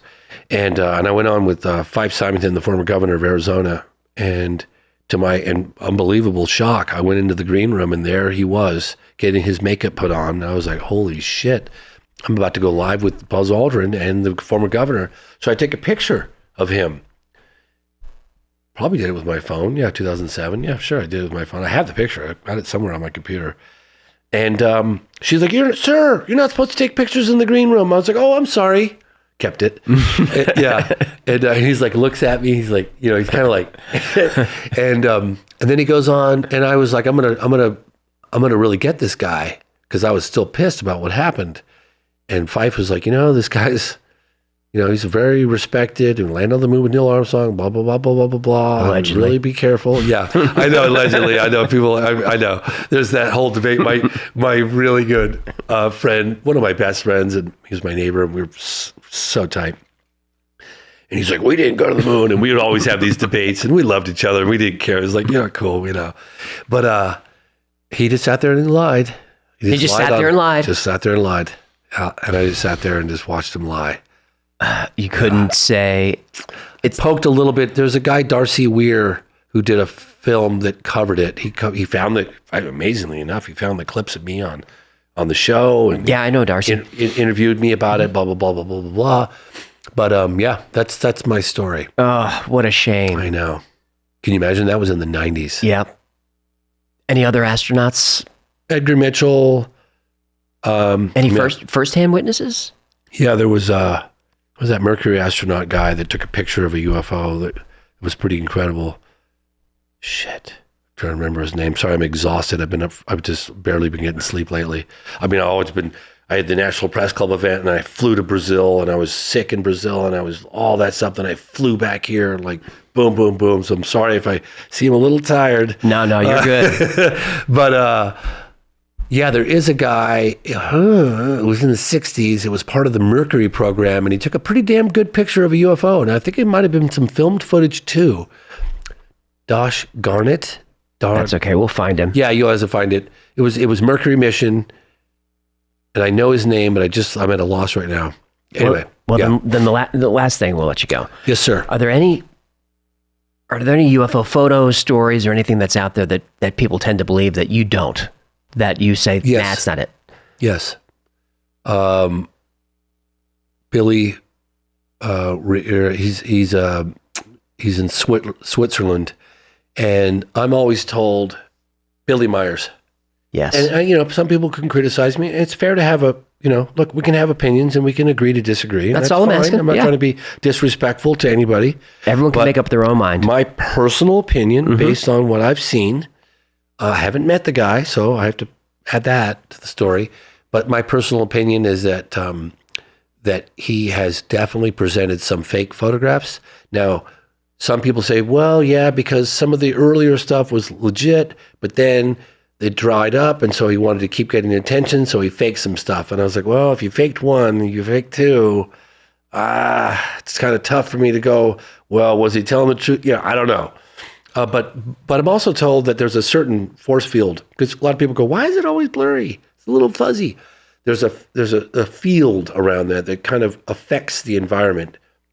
Sure. Gravity field or something. I'm not a physicist, I don't tell you. But in Age of Disclosure, Hal Puthoff talks about the nature of propulsion and how it bends, warps, folds the space around it, and when it causes it to be a little blurry. And I was told that a long time ago, that if there's a crystal clear, like defined edge around the craft, generally that's considered to be fake. Yep. Excuse me. Yeah. Because they're warping space-time, it's always a little fuzzy.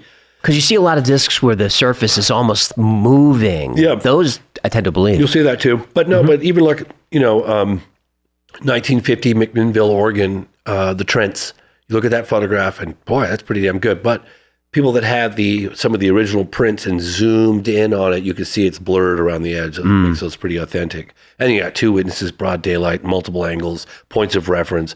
Very good photograph. Is there anything that we didn't cover today about Varginha or any of your other work you want to get out there? If you support my work, please go watch Moment of Contact, New Revelations of Alien Encounters. I worked so hard to get that out there in timely fashion.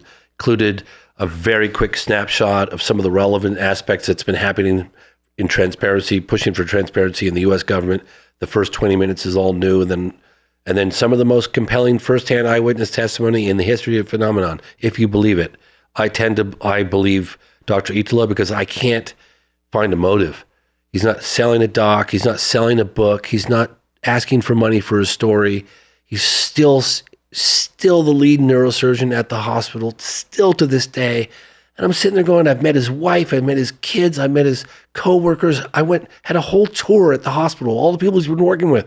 So he'd have to be lying to everybody. There's no way. He was so affected by it. See why he would do that. And he goes, I'll take a public lie detector test tomorrow with my hand on a Bible.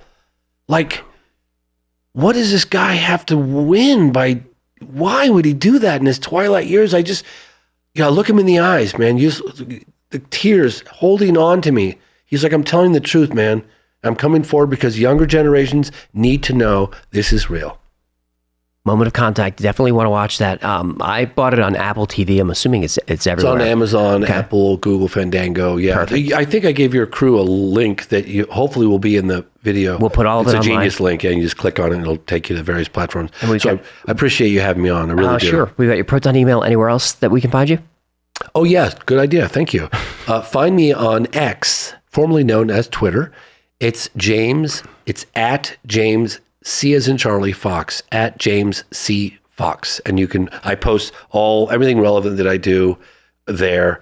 I do have an Instagram account, but I got a couple 20-year-olds running that one, so I don't take it as often as I should have. How do I do this? I'm in the same boat. James, Thanks so much for coming in. This has been a joy. Thanks for having me on. I really appreciate it. All right. Bye, everybody.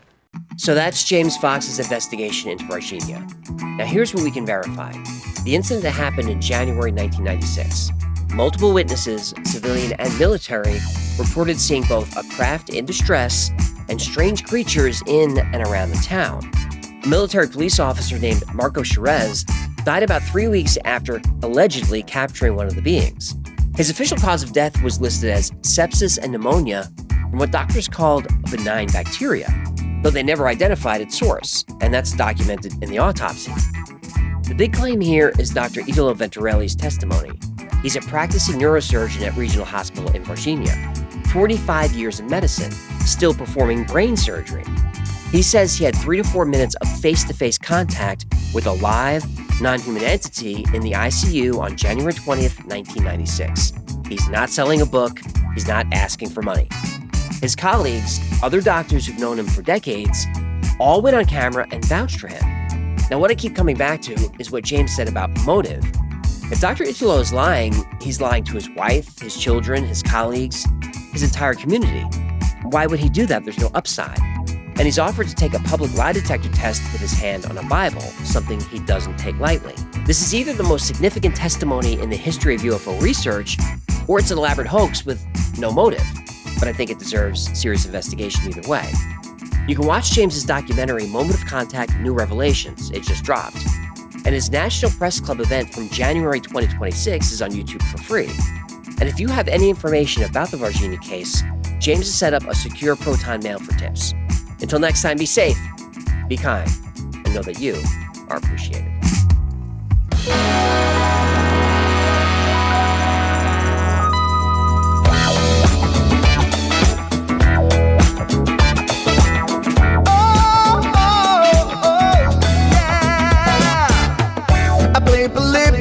In Area 51, a secret code inside the Bible said I would. I love my UFOs and paranormal fun, as well as music, so I'm singing it like I should. But then another conspiracy theory becomes the truth, my friends, and it never ends. No, it never ends.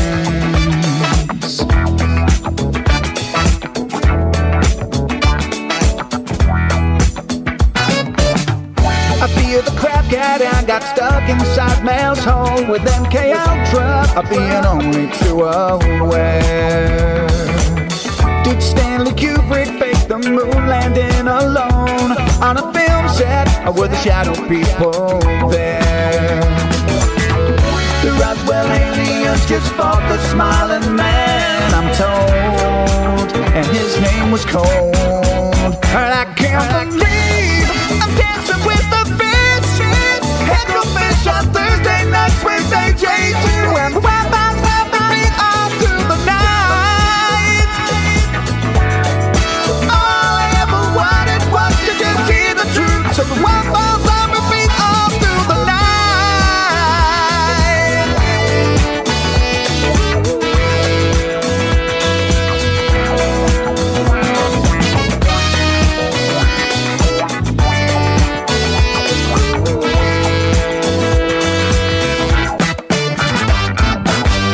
The Mothman sightings and the solar storm still come to have got the secret city underground. Mysterious number stations, planet Earth 02, Project Stargate, and what the Dark Watchers found. In a simulation, don't you worry though. The Black Knight satellite, it told me so. I can't believe I'm dancing with the fish. Head go fish on Thursday nights, Wednesday J2, and the Wi-Fi's helping me all through the night. All I ever wanted was to just hear the truth, so the Wi-Fi's helping me all through the night. Head go fish on Thursday nights, Wednesday J2, and the Wi-Fi's helping me all through the night.